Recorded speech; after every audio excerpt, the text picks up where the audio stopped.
Sure. I'm going to convince you that veiling is a command from God, from Jesus himself, explicitly. And I will ask, how much evidence have you seen about this? Have you seen on the website any of the quotes from the fathers or from scripture on the subject? Yes, sir. Not so much scripture. That's why I'm open to this, but I'm actually have my dictionary of early Christian beliefs by David Berceau open to the section of veils, I of the see. veils. Do you have a computer right now? Are you on a computer? No, I'm not. I have a tablet, but I don't know where it is right now. It's turned off. Well, just so you know, David Berceau has not quoted the fathers uh, very honestly on this issue because he decided to become a Mennonite. And the Mennonites have a version of a veil that is brand new, recently invented in history. And it's not a veil at all because God decides what a veil is, and his definition of a veil can't change over time. And when I say veil, I'm talking more in the verb sense, not in the noun sense. Because you can make a veil out of lots of different materials, but there's a purpose in it. It accomplishes something, and the purpose is what God is after. So you can make a veil out of anything. It can have all kinds of different looks, but it needs to accomplish a purpose. And the purpose is indicated by the definition of the word. Veil means hide, means hidden, means to obscure or cover up. That's the definition of veil. And you know that from the scriptures themselves. Well, at least if you have read the scriptures and you see how the word is used, you know that this word definitely means hiding something, or at the very least, just covering it up. And the way Paul uses this word, he doesn't just use the Greek word kalypto, which means hidden. He uses the word katacalypto. Now that's an intense version of calypto. That means completely covered. There can be no doubt about what he means. Because it's one thing to say cover, it's another to say completely covered from head to toe, which is what katacalypto means. It means from the top to the bottom. And we'll go over some of those things. What would you like to go over first? Because there are actually 15 reasons why you can know for sure that this is a face veil and that it has absolutely nothing to do. I mean, it's a whole body veil because you would not be veiled by God's definition if you had your face covered, but your arms and legs and neck exposed. That would not be catacalypto in God's sight. So what would you say, Yes. hypothetically speaking, Alex, what evidence would you need to be convinced on this issue? Uh, to be honest, I'd like to maybe go back to the scriptures, what the scriptures have to say about this first, and then maybe uh, all the extensive church father quotes you can muster. Okay, well, let's do it. You want to read the section from Paul first? Yes, one moment, pardon me. Is it in the dictionary or from my own New Testament? It will be in 1 Corinthians 11. Yes, sir, I'm right there. Okay, so Paul says something here. He's in verse 2. He says, "Now I praise you because you remember me in everything, and you hold firmly to the traditions just as I deliver them to you." Now, this is an important thing he says because in just a few verses later, if you look at verse 23, look at what he says there. He says, "For I received from the Lord that which I also delivered to you." So he's saying, hold firmly to the traditions just as I delivered them to you. And he says, I received from the Lord what I delivered to you. So Paul doesn't just give them man-made traditions. He says, these things that I delivered to you actually come from Jesus. So anyway, back to the verse 2 where he says, hold firmly to the traditions just as I deliver them to you. He says, first thing I want you to understand is that Christ is the head of every man, and the man is the head of a woman, and God is the head of Christ. So he's laying down an authority structure and also an origin structure because Christ's origin is in his Father. He's the begotten Son. Then he goes on to say, any man who prays or prophesies with his head covered down or covered, but in the Greek it's covered down, dishonors his head. But any woman who prays or prophesies with her head uncovered dishonors her head. It's the same as if her head were shaven. For if a woman will not cover herself, that's the word kataklipto, if she will not cover herself, then she should cut off her hair. But if it is disgraceful for a woman to be shorn or shaven, that just means either having short hair or no hair, then let her cover herself. So do you want me to explain this as we go? I'll explain to you what he means so far here.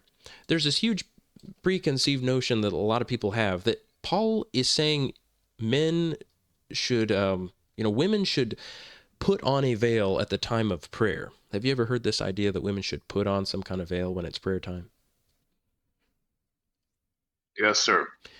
And that's very common today. David Berceau thinks that, but it just doesn't line up with what the fathers say. If you read the church fathers, they all consider this to be something that women put on when they're in public.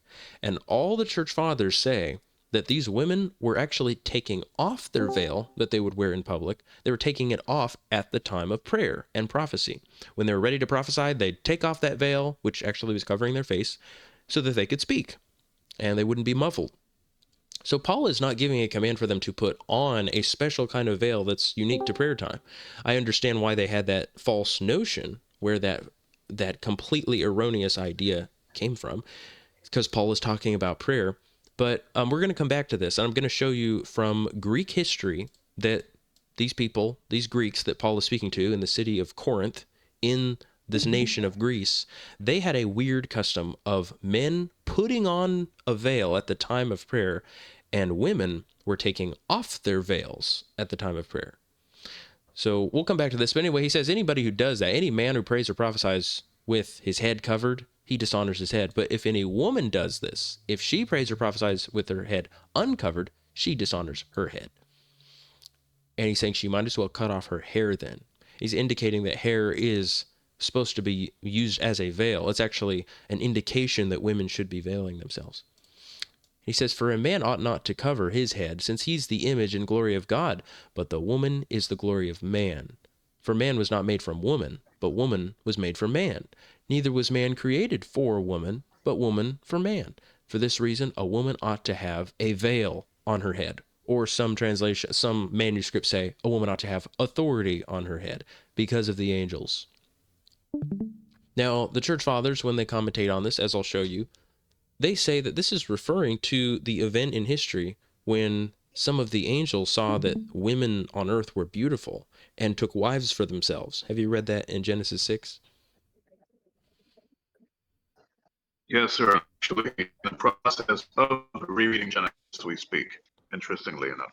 Yeah, all the church fathers believed that the angels actually did fall. They fell into lust after they had taken on human bodies, and they walked the earth, some of them, with human bodies. And when they did that, they ended up lusting after women and committed the marital act with women. And they took wives for themselves, and then when they did that, they were unable to turn back into their angelic form, which was a more fiery substance, as Paul says in Hebrews. So they were stuck in mortal flesh, and they ended up being worshipped, as it says in Genesis 6. It says that they and their children ended up being very famous. They were the mighty men of old, or some translations say they were the mighty heroes. That's where we get all the Greek mythology and all the mythologies, the Norse and Egyptian, all the others, where people are worshiping demigods and all that. So anyway, Paul is referencing that. He's saying a woman ought to have a veil on her head, or authority on her head, still referring to the veil, because of the angels. And the word he uses there for ought, she ought to have a veil, it's actually a Greek word.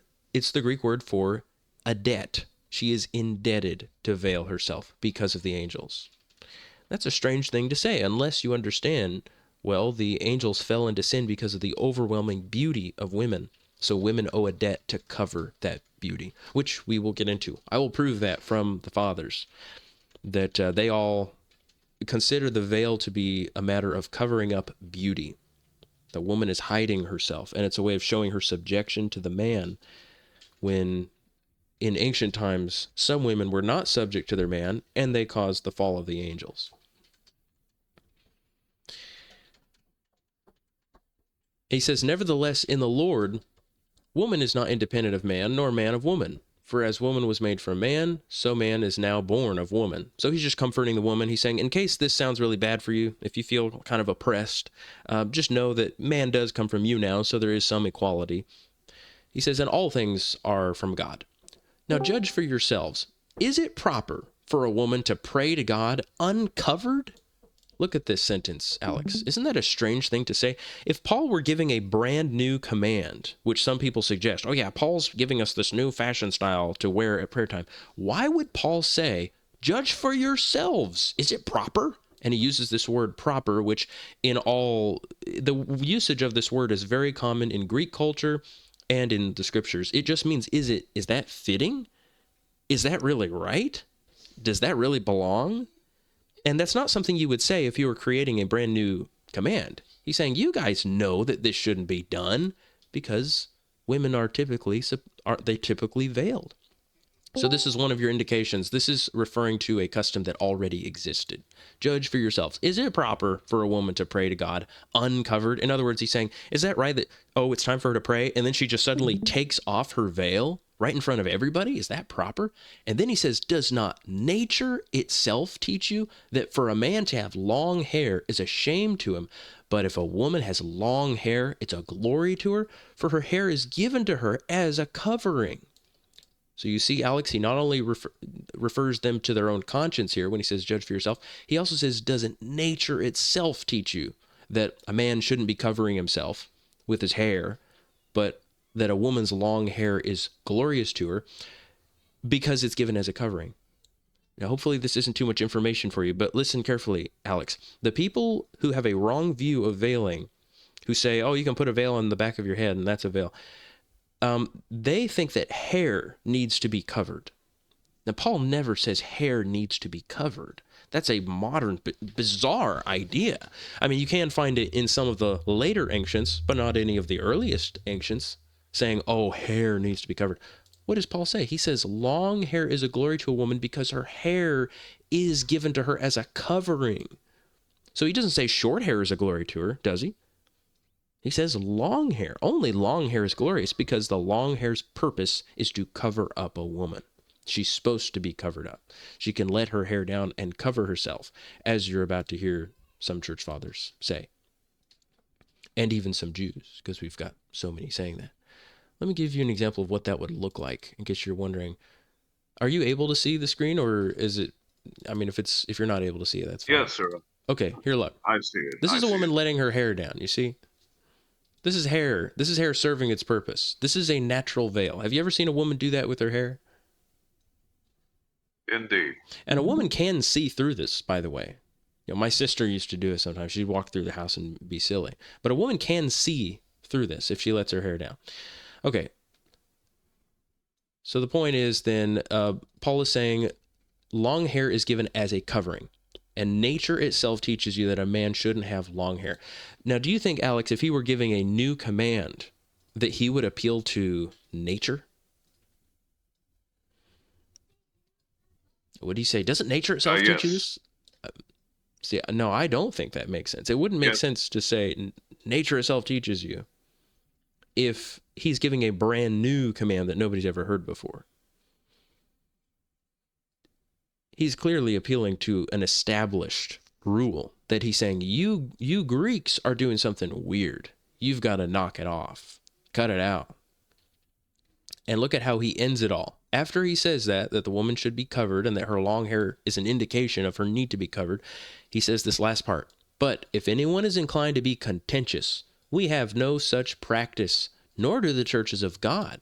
So now he is appealing to the custom of all the churches. He says, you Greeks, you've got this weird custom of the women taking off their veils and men putting on veils at the time of prayer, and you guys need to stop it. And if anybody wants to argue about this, just understand, we don't have your custom, nor do any of the other churches.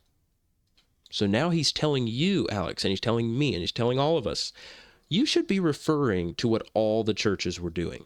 So that's why we're going to bring up the church fathers, because the Bible tells us to look at what the churches were doing and what they believed, and to listen to their unanimous testimony. You get that impression from what he's saying here? Yes, sir. I agree. There's no other reason to put it there. I mean, if the other church's practices are totally irrelevant, Paul wouldn't say, hey, you guys should be ashamed. You should be convicted from the fact that none of the other churches are doing this. Now, before we go on to the next part, I want to point something out to you. In Paul's next letter to the Corinthians, he's still talking about veiling.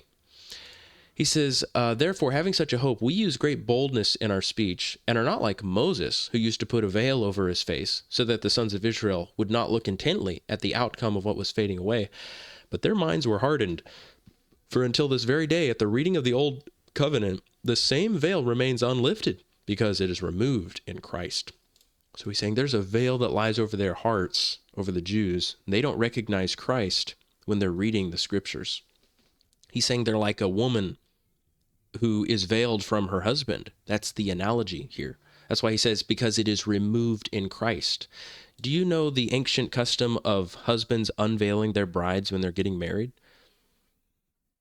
Yes, sir. And I've that's, actually seen that in biblical films and adaptations. yes, and it still, a little remnant of it still exists today in modern ceremonies, marriage ceremonies, but they've really changed up this veil. Most women who are veiled today don't have it over their face. They have this thing on the back of their head again. It's this weird new practice. But when women used to be veiled at wedding ceremonies, they used to look more like this. You ever seen this? Like this kind of thing? Yes. Yeah. That's the more, and even that is a deviation from like real full-fledged veiling. Like the husband would lift up the veil and see his wife. And you see why this is so perverted that they do it these days, because the men have already seen their wives. This isn't the first time they're seeing their wife like it used to be in ancient times. It used to be that the father would deliver his daughter over to this man, and as she's being moved into his house, they'd have a wedding ceremony as he's about to take her back to his house, and he'd see her for the first time. And they wouldn't have been fornicating before marriage, and she wouldn't have been showing herself to him. So that was a big event, when the husband sees his wife for the first time. He's like, whoa, but now we don't have that. It's all just such a joke. It's all gone. Yes. So just a question, if I may. So basically, the Muslims took the burqa from the Christians, then, from the earliest Christians. That's something that they took from ancient Christian tradition. Am I correct? That's not a bad guess, but actually, no, they did not take it from Christians. They were veiling all around the world, in Greece and in Rome and in Arabia, where the Muslims come from, and in Israel and in North Africa. They were veiling in all these places for millennia before Christ. So they didn't even get it from the Christians. It's just that they kept doing it. The Muslims are one of the oldest groups that has continued to do it, but they didn't invent it. Let me show you something. You know that in India, they are not all Muslim. They're mostly Buddhist and Hindu. Are you aware of that? Yes, sir, I'm aware. And so if you were to find that they're all veiling, you definitely could not pin that on them being Muslim. See, the Indians, and I put this in the Big Veil video we made, according to a 2004 survey, it's called the Human Development Survey, but they said women in India, they said 40% of all Indian women in the year 2004, according to a survey, still veiled themselves in public, including, we're talking a face veil here. And it'd be transparent usually, or they just pull it over their face like this, like a hood. You see this? This is how they dressed in India until recently. But there has been a huge push for feminization and for women to abandon veiling. But in India, they continued to veil like this. Until recently. Now it's even in India now, it's really falling off in the last 20 years.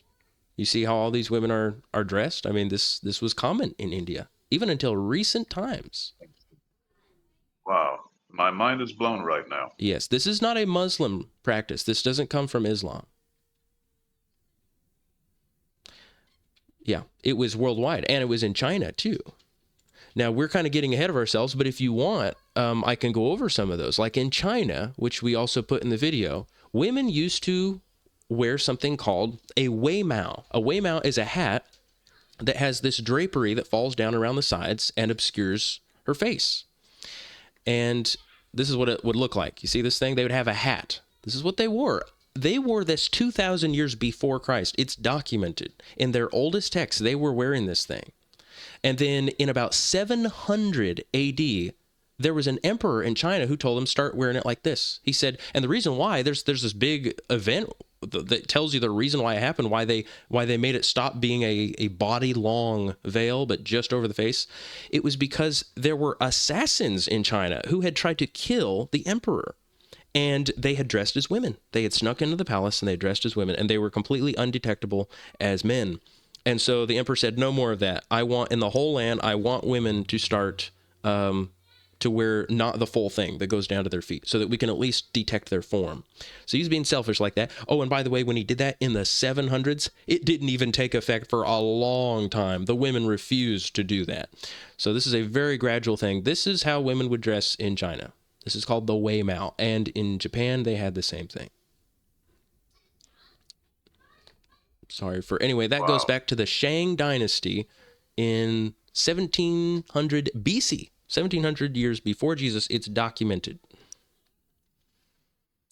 So anyway, we put that in the video as well. This is what you would see. Sometimes they'd even wear a face veil like this under it. And there are women, cosplaying and dressing up these days. You won't find any women like that in China today, but these are just women dressing up in the old Chinese clothing, which you can find tons of pictures of online. So here's the difference between the Wei Mao. So like here, this is a very old picture of a woman wearing holding a Wei Mao veil. So look, here's like the longer version here, and this is the shorter version up here, you see? So yeah, China, India, I mean, nobody's surprised that in Arabia they were doing it. Tertullian is talking about it in the 200s, that in Arabia they're very serious about their veiling. That's in the 200s. That's 400 years before Islam was even founded. So it has nothing to do with Islam. And yeah, we could do some more collecting of evidence on the Chinese front, but you could read some quotes just real quick if you don't mind going all over the place and being out of order. But here's about 90 AD. This is written by a woman who she was asked to do this for the emperor at the time in 90 AD. She wrote a book that was all about etiquette for women and about how women should dress, and it became standard reading for all daughters in China. This was in 90 AD. Her name was Peng Tai Ku, but they ended up calling her Lady Cao, and she was the wife of a very famous nobleman in China. Anyway, she wrote this book called Instructions for Chinese Women and Girls. She says, fully understand, boys and girls must not be together. With outside business, you have no concern. Therefore, go not beyond the court. So they used to have a courtyard, a wall around houses that would protect women. And she says, if it is necessary to go outside, exhibit not your form, but screen your face with a fan or veil. So they say, always cover that face. This is in 90 AD. And then about 700 years later, another woman writing the same thing. She's writing the exact same instructions. This was also another famous book, which came out after that time of the emperor trying to get rid of it. She went and wrote this at the behest of another emperor who lived after that bad emperor. This woman named Song, she wrote this in the early 800s. She said, here, I'll just read this whole section. She's telling women how they should act in public. When walking, don't turn your head. When talking, don't open your mouth wide. When sitting, don't move your knees. When standing, don't rustle your skirts. When happy, don't exult with loud laughter. When angry, don't raise your voice. The inner and outer quarters are each distinct. The sexes should be segregated. Don't peer over the outer wall, meaning the wall of the courtyard, or go beyond the outer courtyard. If you have to go outside, cover your face. If you peep outside, conceal yourself as much as possible. Do not be on familiar terms with men outside of the family. Have nothing to do with women of bad character. Establish your proper self so as to become a true human being. Daughters remain behind in the women's quarters and should not be allowed to go out very often. And it says, and don't allow the daughters to go out on outings, lest some scandal spoil their good name. So this is in China. This is showing how long this lasted from 90 AD to the 800s. And it went even beyond that.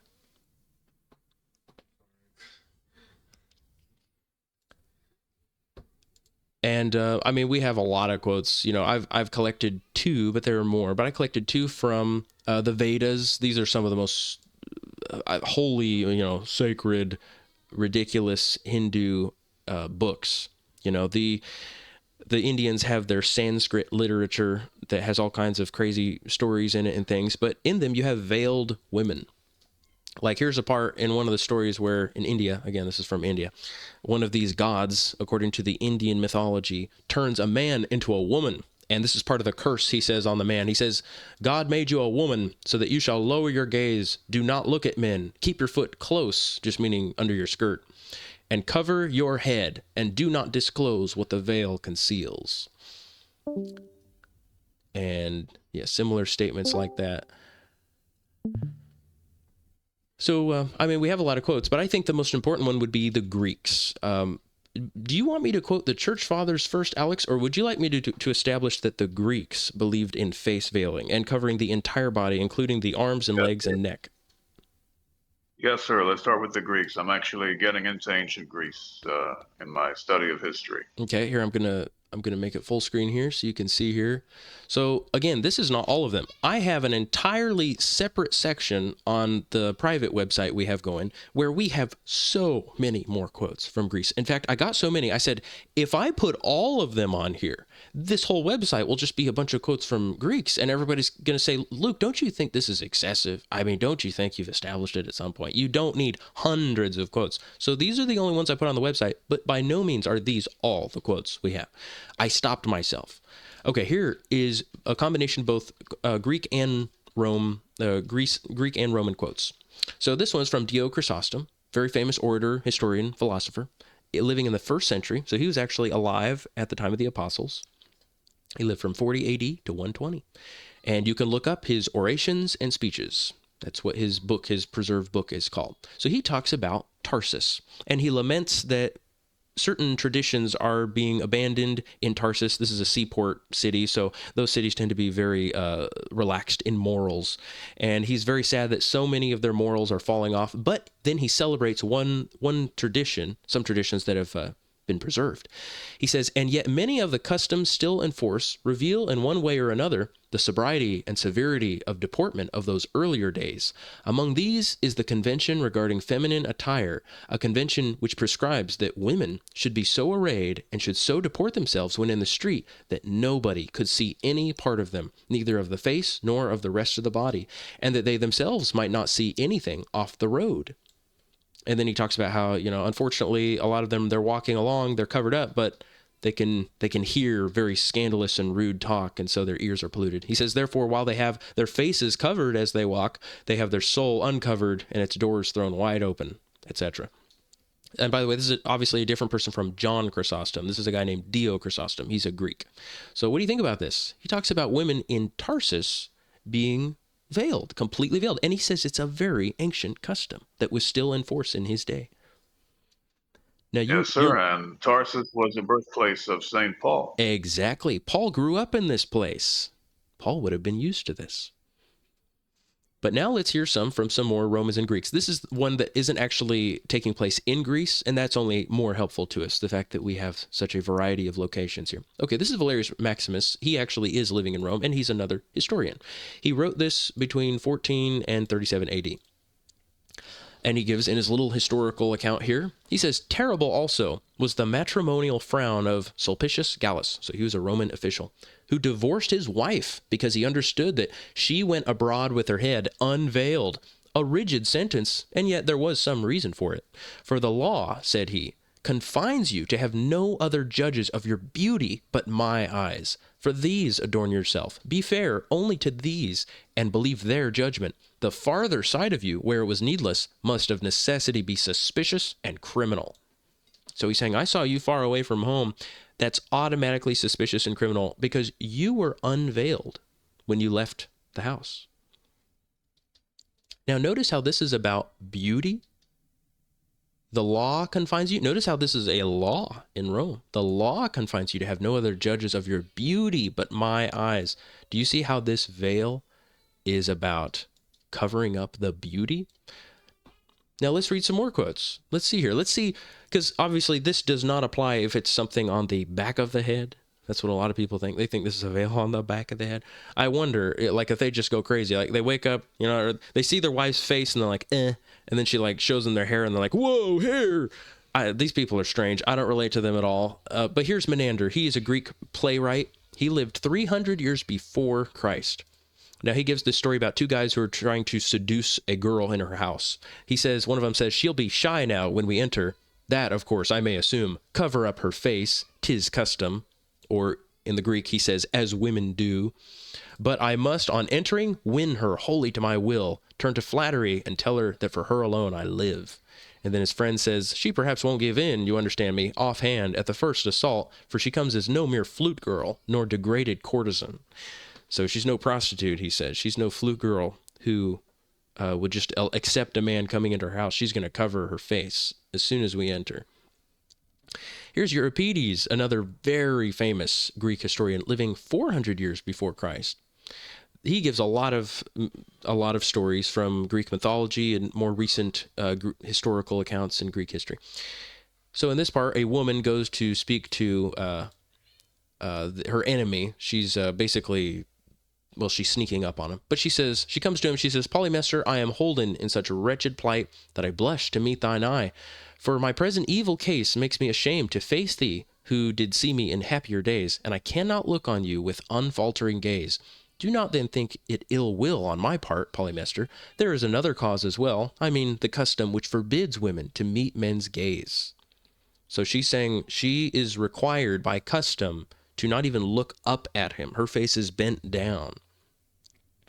Here's another part in another separate story. This is the one about Hippolytus. This is a very silly story, but it's very famous in Greek mythology. This is written, again, about 400 to 500 years before Christ. And in this, this woman, Phaedra, is trying to get Hippolytus, this handsome man, to fall in love with her, and he's ignoring her. And so she decides she's going to strip off her veil and just run after him. And she tells her handmaids, she says, lift up my body, raise my head, O handmaids. Lift my arms, my shapely arms. The tire on my head is too heavy for me to wear. Away with it, and let my tresses over my shoulders fall. That just means her hair. And her nurse says, my child, what wild speech is this? Oh, say not such things in public. Wild, whirling words of frenzy bred.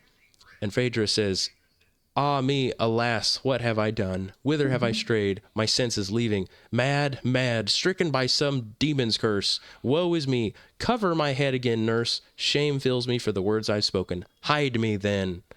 So she says, hide me. See, this is not just something on the back of the head. This is a full-blown veil. The emphasis is on hiding the person.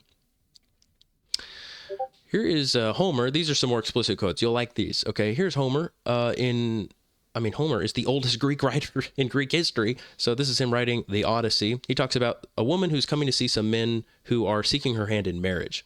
And it says, that radiant woman, once she reached her suitors, drawing her glistening veil across her cheeks, paused now where a column propped the sturdy roof, etc. So where's this veil? It's on her cheeks, guys. This is not something on the back of the head.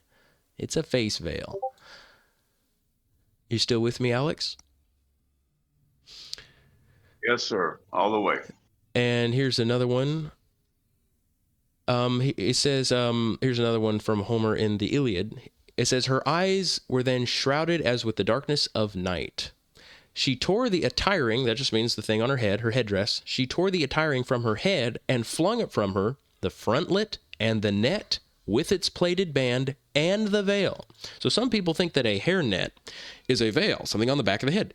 Do you see how they make a distinction between the veil and the hairnet and the headband and the frontlet? All of these are separate articles of clothing, which I can also prove to you from a few other books. There's a really good one written by a Greek named Aristophanes. He has a book where some men pretend to be women. They put on women's clothing. And they are kind of laughing at how many different types of pieces of apparel women have, and they name all the different parts. They say hairnet on the back, a hood part for the top, or a turban for the top, and a veil for the front. They're very specific. So anyway, that's why I quoted this, because some people think, the hairnet is a veil. Nobody in ancient times would have said a hairnet is a veil. They would just laugh at you. So here's Plutarch, one of the absolute most famous historians and philosophers he's writing this in 1st and 2nd century. He died in 120 AD. So again, he's also alive at the time of the apostles. Now, here's an interesting part. He talks about a custom where some women in Chalcedon, the city of Chalcedon, after their husbands had gone off to fight in a war and had died in battle, the city was left with just a bunch of women. And they're saying, what are we going to do? We need husbands. So they decided to get married, and some of them ended up marrying their own slaves because they needed husbands. But a lot of them, they didn't want to be married to their slaves, so they would just live single. And they would conduct business transactions themselves. And so Plutarch recounts this, how these women who would do business and just not be married anymore, how shameless they were and how they would unveil themselves. He says, but those women who preferred to have no husband at all, rather than a marriage of this sort, themselves conducted whatever business they needed to transact with the judges or the officials, drawing aside one part of the veil that covered their faces. And the married women, for very shame, followed the example of these, who they felt were better than themselves, and also changed to a similar custom. So he says, these shameless women, they drew aside one part of the veil that covered their faces when they were doing their transactions. Clearly a face veil. There's so many quotes in here. I mean, so many, what should I quote here? Because we'll be here for a long time. Here, let me read you this one. He says, there's a story where a woman named Theano, he says, Theano, in drawing on her mantle veil, exposed her forearm. Somebody exclaimed, a lovely forearm. But she replied, but not for the public. And he says, so ought not even the speech, any more than the arm of a chaste woman, to be common, just meaning for the public to see. For speech must be considered, as it were, the exposing of the mind, especially in the presence of strangers. So he goes on to say, we don't expose forearms, we don't expose legs, we don't expose neck. Nothing is exposed on a woman. She is completely covered. And he says, Phidias, this was a famous sculptor, Phidias made a statue of Aphrodite with one foot on a tortoise as a symbol that women should stay at home and be silent. And this is a common theme. You'll see the church fathers and ancient Greeks talk about this, how women should imitate the tortoise, that they should not be showing themselves. They should be like a tortoise that retreats into its shell, which could symbolize both its house and also her clothing, which covers her completely. It's like a big wall that protects her. So this is their way of thinking. Like here's Dio Cassius. He's got some interesting stuff. He's a Roman.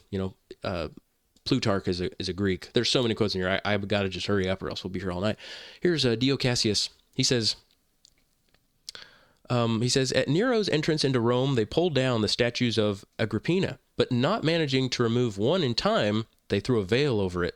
So it appeared to be veiled, and somebody immediately wrote and attached an inscription to the statue.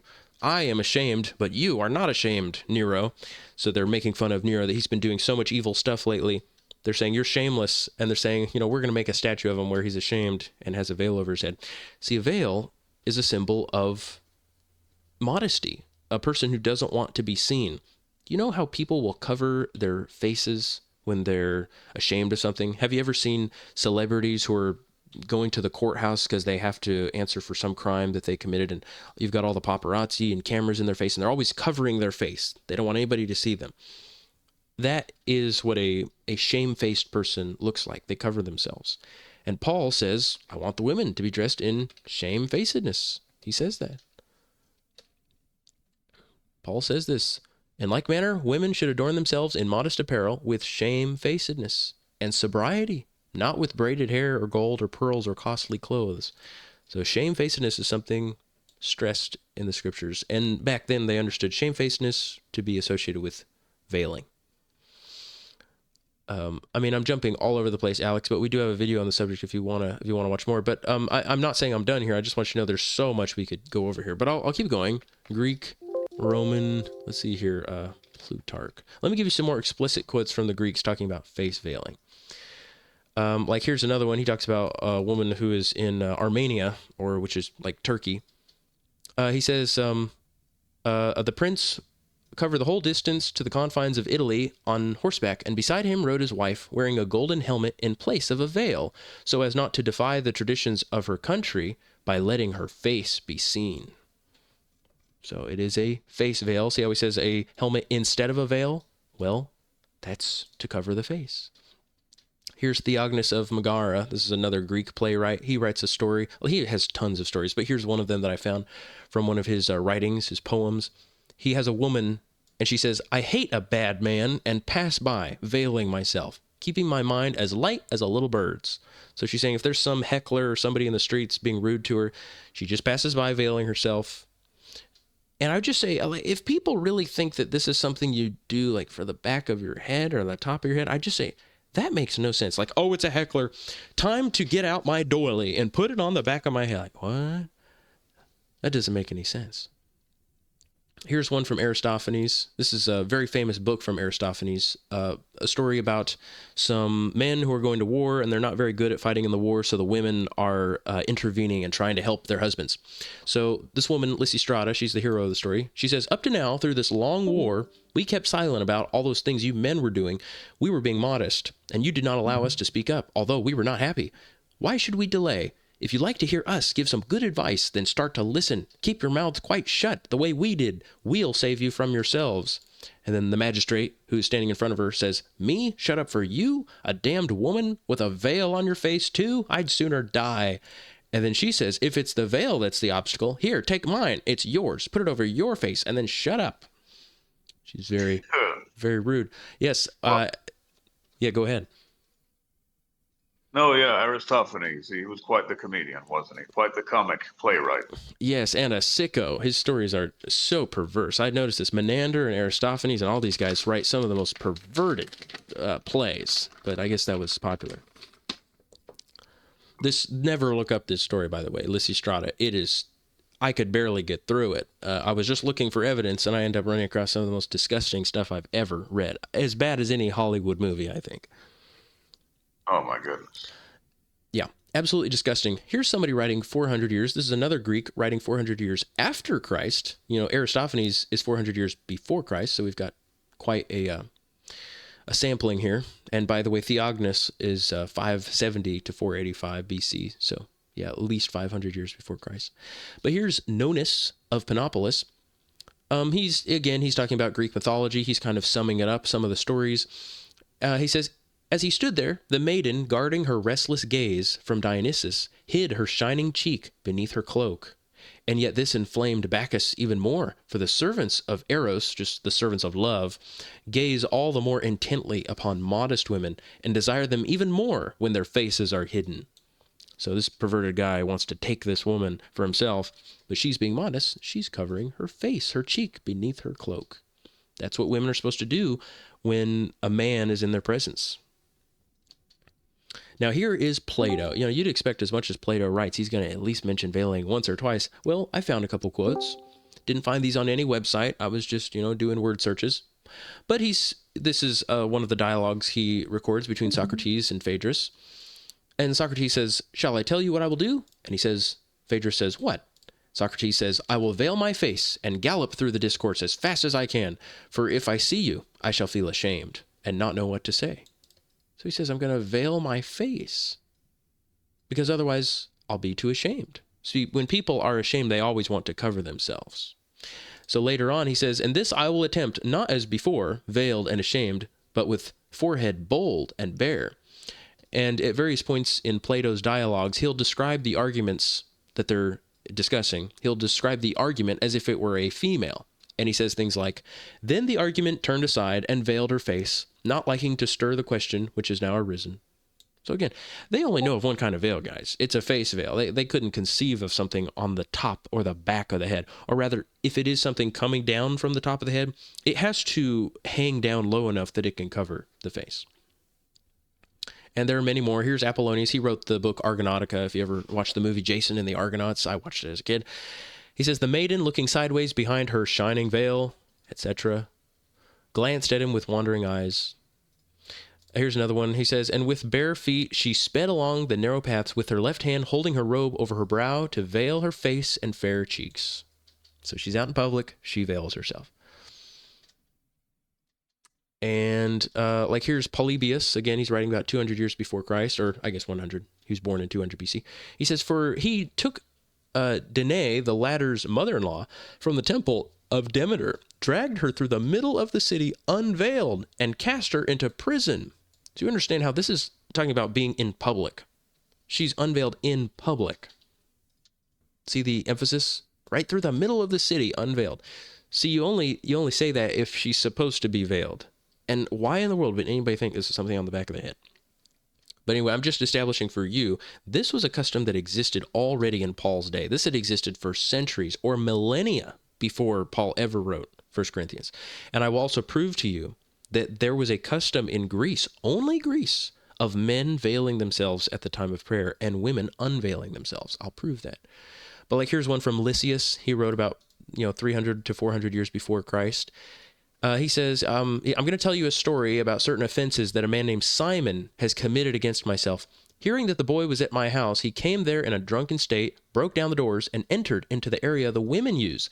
Within were my sister and my nieces, who had lived such well-ordered lives that they were embarrassed even to be seen by their relatives. This man then carried insolence to such a level that he refused to go away until the people who appeared on the spot, thinking it a terrible thing to intrude on young women and orphans, drove him out by force. So he says these women, they lived such well-ordered lives, they were embarrassed even to be seen by their relatives. You see how women were secluded? They truly were like the tortoise, retreating in privacy and seclusion. So there are a lot. It's quite a lot. But hopefully this is starting to become convincing to you. Would you like to read some, can I show you something? Can I show you something really cool? Where you may. Let me show you something. So I'm making If I make this mention. what was that? I'm so sorry. Very quickly. I just find it very interesting that it's the least I would expect from the pagan Greeks for them to have their women veiled that way and make it such a big deal. Yes, I agree. It was surprising. I never would have expected this. But guys, we've lost our history. Our history's been taken from us. They aren't teaching it in schools. They're not teaching it on YouTube. But you can read this online. You can read Greek history. Now, I want to address something, which we'll address in this big presentation we're working on, that I've been working on for a while. People are going to ask, well, if women really veiled, what's up with the Greek statues where the women are all exposed? What is up with that? Why would they expose women if it was a law to keep them veiled? I would say, first of all, there are plenty of statues and pottery and murals on walls and things showing women veiling themselves. So I put a bunch on the screen here if you can see them. But I want to point something else out to you. Alexander, have you ever seen pictures like this before? There are lots of statues like this. Do you notice anything interesting going on here? Right here? Yes. They have their veils removed. What? This is an unveiled woman. You're right. These women have their hands on their veil. See, people would look at this today and they say, oh, look, she has a thing on top of her head. She's veiled. These women would not consider themselves veiled. They would consider themselves unveiled. Everybody would. She's pulling it down. You see how long this veil is here? It's long. It's meant to wrap around the face. And historians and archaeologists actually know about this. It's no secret if you read their books. I found out a year ago that the historians know that the women veiled their faces. There's a book called Aphrodite's Tortoise where a historian just goes through it. He says, yeah, this is very well documented. Tons and tons of quotes on the subject from the Greeks and Romans. Let me show you another one. Looky here. You notice anything interesting in all these statues? See, people are saying, well, why don't we have statues of veiled women? Well, we do have statues of them unveiling themselves, indicating what a veil looked like. See this here? Always, why are all the statues grabbing the veil on the side? What's up with this? Is this a veiled woman? Like, oh, she's veiled. She's got something on her head. No, she has just unveiled herself. This is called the veiling gesture.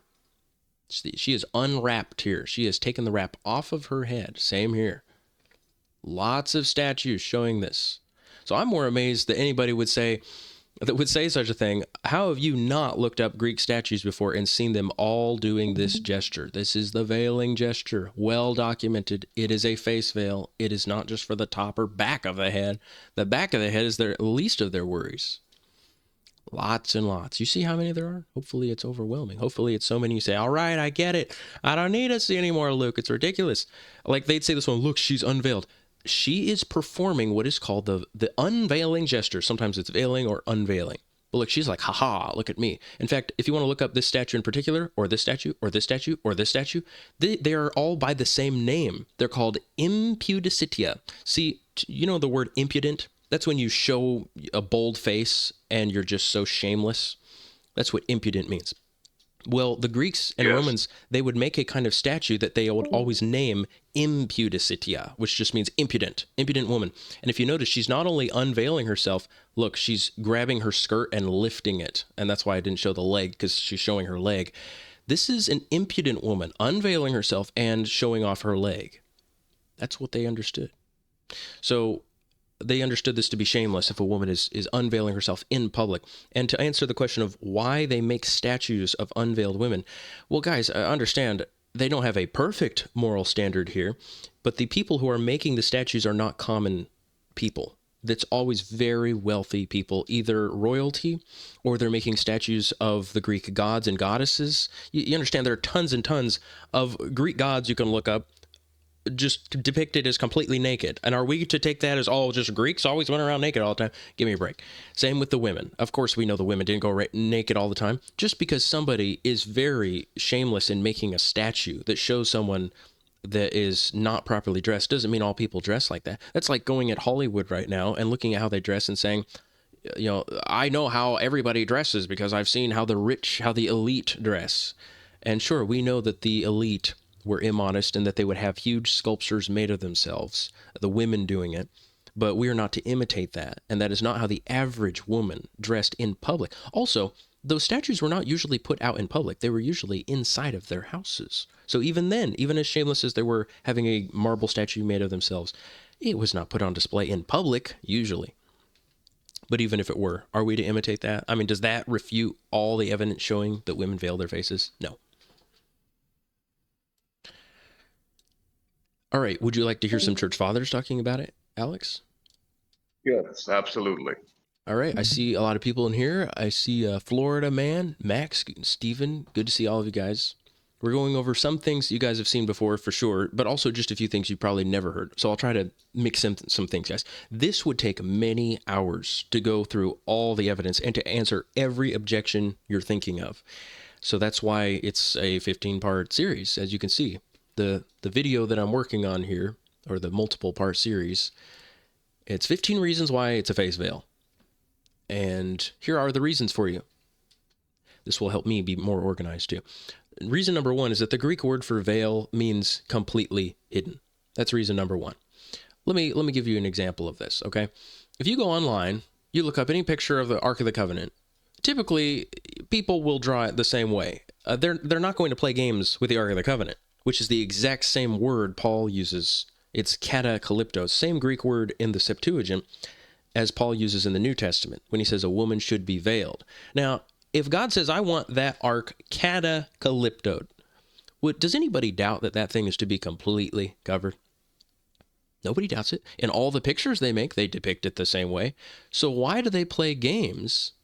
Why do they play games with a woman's veil? They're like, it's just one part of it that needs to be veiled, just maybe like the back of it. And of course, if you were to actually put this, you know, if you're to play by their rules and say, okay, well, it's like a little ornament. It's just something to kind of plop on the top of the ark. It doesn't really need to hide anything. They'd say, oh, that just looks ridiculous. Yeah, of course it looks ridiculous. Even if you were to do a bigger veil like this, that's ridiculous. That is not katakalipto. The ark is visible.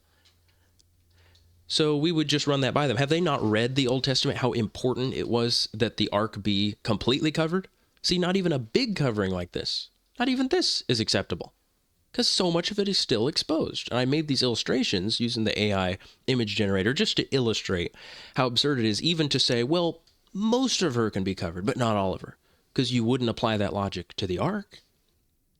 But then there's the second point, which is that women in the Old Testament are veiled. I mean, nobody even denies that the righteous women of the Old Testament are veiled. Why did the ark need to be covered, Brian? Well, the ark is a symbol of two things. It's a symbol of the secrets that the church hangs on to, just like the church herself. The tabernacle is a symbol. It's also veiled. It houses the secret things that only Christ and his bride share together. They don't give it out to the rest of the world. It's hidden. There's much to say about that. But the sacraments are one thing that the church must keep hidden, that they don't go sharing with everybody. When we take the sacraments, guys, we become one flesh with Christ, with his divine body. Not the old body he had, but the divine one, the one that was transformed at the resurrection. And similarly, do men and women have relations with each other in public? No, they do that privately. So just as a man and woman become one flesh, Christ becomes one flesh with his church through the sacraments. And so we don't go showing those things openly. There's much more to say about this, guys. But the church has a special relationship with her husband that is secret. And it's only by entering the church, becoming her children, that you see her face unveiled. If you're not her children, you don't get to see her unveiled. You're either her husband or her children. That is where you get the permission to see her unveiled. Does that make sense, Brian? Yes. And let me show you some of these, Alex. Let me show you how many times in the Old Testament it depicts women as veiled. Here is Rebekah, one of the earliest ones in Genesis, a relative of Abraham. So that's how you know this is something that runs in the family. The whole family's doing this. It's not just, that's just Abraham. Well, no, even his relatives are doing it. She said to the servant, when she's about to be married to her betrothed, Isaac, she says to the servant, "Who is that man who's walking in the field to meet us?" And the servant said, "It's my master." So she took her veil and covered herself. Everybody knows this thing is a face veil, especially because, well, in the very next section, a woman wears the same veil and it says nobody can recognize her. So obviously it's a face veil. So Rebekah's doing it, righteous woman. Here's another one. This is the story, if you guys are not familiar. When Tamar was supposed to be married, but her father-in-law has not gotten a husband for her. So she is upset about it, and she puts on her veil, and she even puts on her wedding garments, which back then, the wedding garment, the special kind of veil called a theristron, was a more decorative veil, and it's something you'd wear on your wedding or close to your wedding. You like wear it leading up to the days of your wedding. But anyway, she's upset. She puts this thing on almost as a reminder, like, "Hey, Judah, I'm not married yet." And then he thinks she's a prostitute. It says she took off the garments of her widowhood and covered herself with her veil, her theristron. And she painted her face and sat in the gate of Enaim, which is by way to Timnah, for she saw that Shelah was grown up and she wasn't given him as a wife. And when Judah saw her, he thought her to be a harlot, for she covered her face, and he knew her not. Now, if anybody were wicked enough to suggest that her wearing a theristron is what made her look like a harlot all by itself, I mean, I just feel sorry for you. That is very perverted. Don't accuse this woman of doing that. Don't accuse Rebekah of being a harlot. Don't accuse Solomon's wife of being a harlot for wearing a theristron. See, Solomon's wife is wearing a theristron. That's not something that's only for harlots. There's so much to say about this, guys. But let me tell you something in history. Let me tell you 3 sources you can read about on the subject. Jerome, a man named Hesychius, not the Hesychius you're probably familiar with, not the church father, but a Greek named Hesychius who wrote in the 600s. There's another source I have saved. I have 3. I have 3 witnesses telling you about theristron veils. So it is a wedding garment. It's a garment that a betrothed woman would wear. It's a complete veil over the face. And guys, did you know that prostitutes in ancient times, according to these 3 sources I've read, and possibly more, when they were not going to get married, or when they had already gotten married and then been kicked out by their husband for some reason, and they've been divorced, they would take this beautiful veil and they would stand at the gates of cities. And as travelers entered in through the gates, they would try to seduce travelers who were, weary from their journey, to get them to commit fornication. And the reason why this was a very effective strategy to stand at the gates was because men who are traveling would be far away from home, and they'd usually be in a place where nobody would even recognize them. So if somebody saw them take up the prostitute on her offer, it's not like people would point the finger and say, "Hey, Bob, it's you. Why are you doing that?" He would be anonymous, basically. So this was their tactic. Why are you talking about me, Luke? What? Bob. Oh, Bob. No, anybody, listen, don't get hung up. Anyway, that was their tactic, guys. They would wear the veil that they had worn on their wedding or leading up to their wedding, and they would use it to seduce travelers. So it was this perversion of marriage, to be wearing your wedding dress on, to be a prostitute. So understand, guys, it is, it's hard to explain this because, like, if you were to say, yeah, it is kind of related to the dress, they'd say, haha, so only prostitutes veil the face. But that is ridiculous. They need a little bit more knowledge here. They need to understand the nuance of this situation. This was an actual custom. Prostitutes would wear their wedding dress, but it's a perversion because it's something you're supposed to wear on your wedding. See, it's not that only prostitutes wear this thing. You get it? We know that Rebecca is wearing it. We know that Solomon's wife is wearing it. We know that the daughter of Babylon, referring to Israel, she is wearing it. She's got a thyristron veil. So this is not something that belongs to prostitutes. It's something prostitutes took for themselves. Anyway, the point is, guys, this veil she is wearing covers her face. It says, for she covered her face and he knew her not. Get it? Luke, I think you've already addressed this, but about the first one about Rebecca, I've seen online, what was it? I forgot where I saw it, but I was looking up things about veiling, and it mentions Rebecca that yeah, she veiled her face, but the servant was there, so it's like she didn't like find it, or she didn't think of it as a requirement to veil around um around everyone because the servant's right there in the verse. So, did you mention?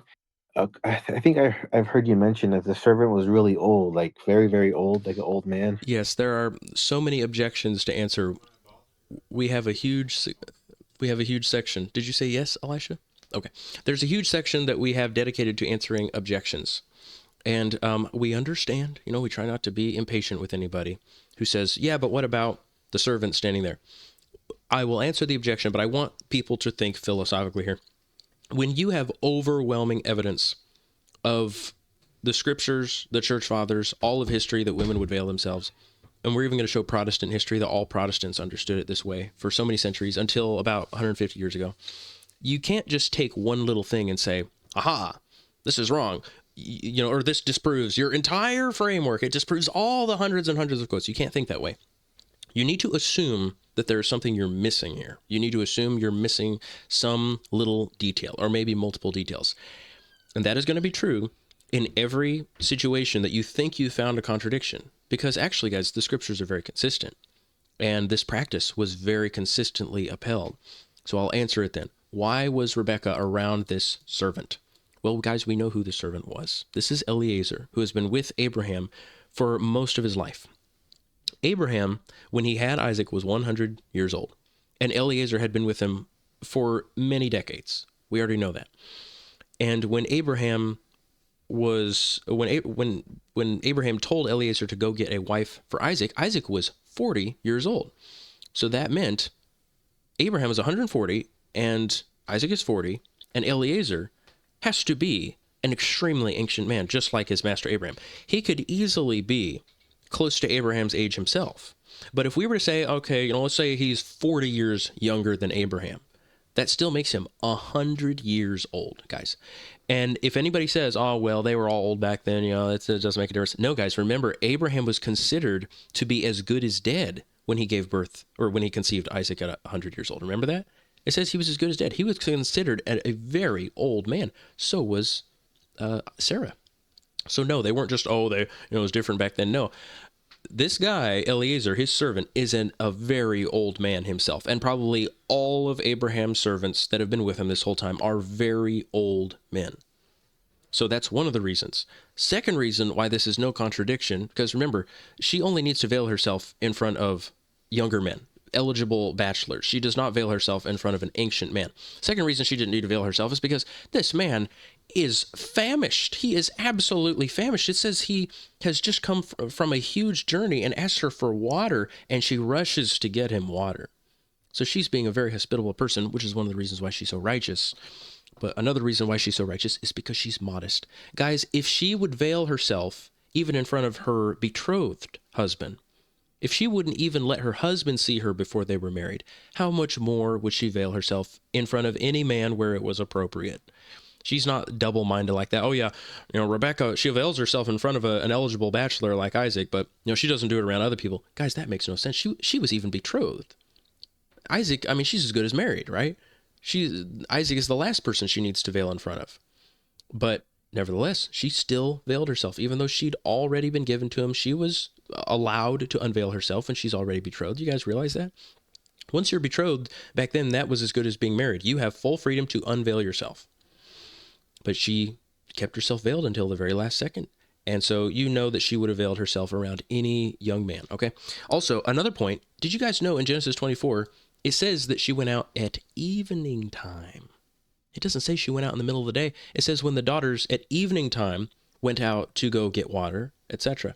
So guys, all women back then, and for many centuries, many millennia after that, they only went out of the house when the sun had gone down so that it would be dark and nobody could see them. So there's so many reasons here why she actually is a very modest woman. It was nighttime. Does that answer your question, Brian?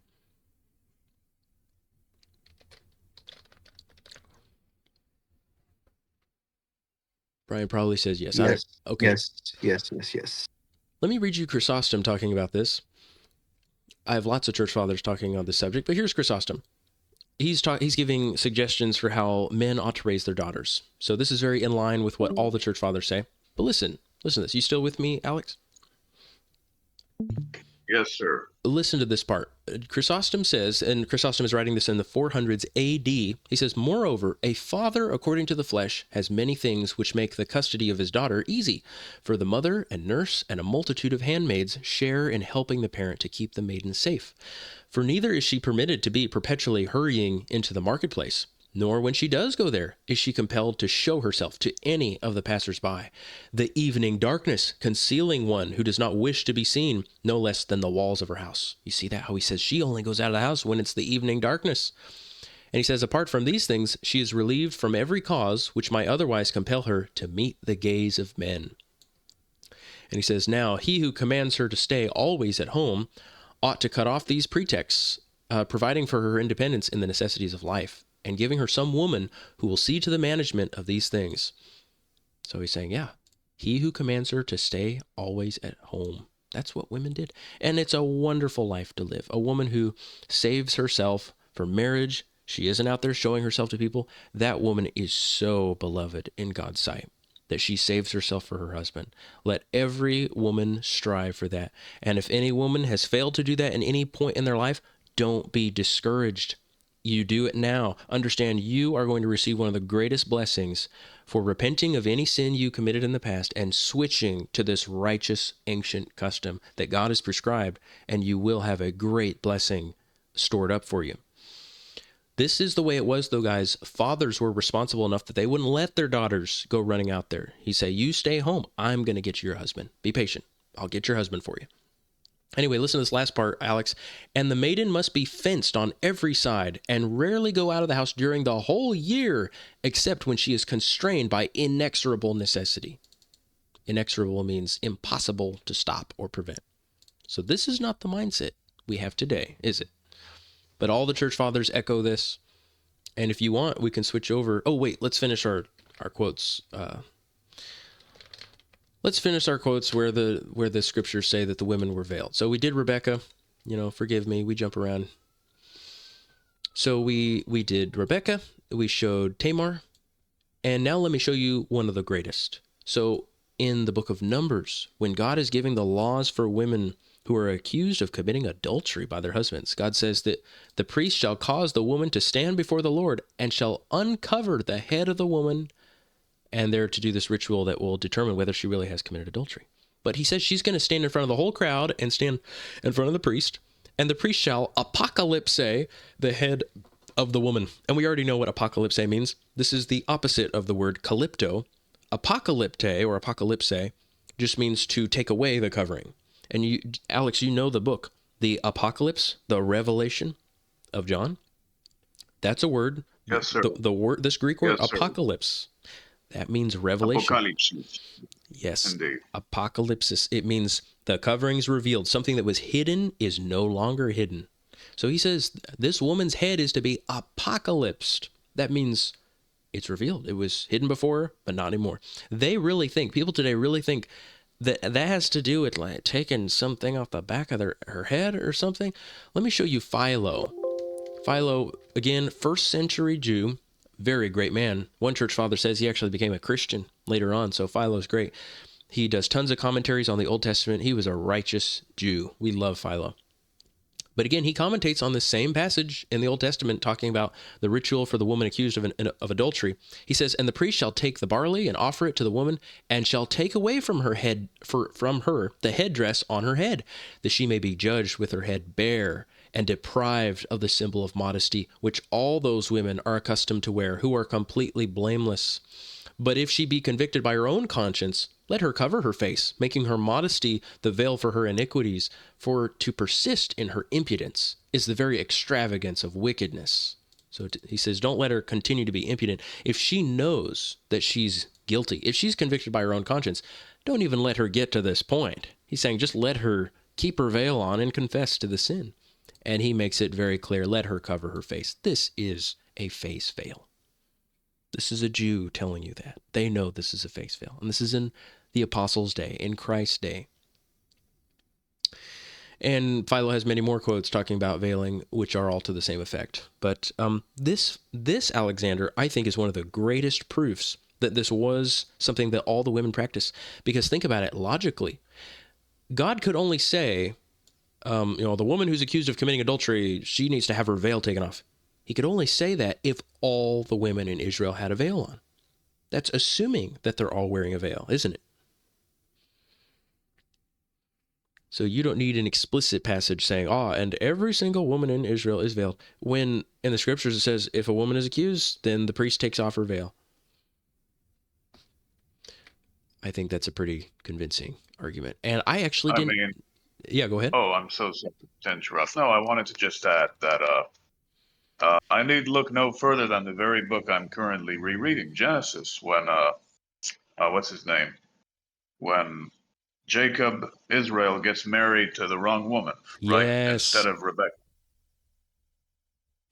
How could it happen if she was showing her face to him? Exactly. See, people used to be veiled before the marriage. Women used to be veiled. We've lost that.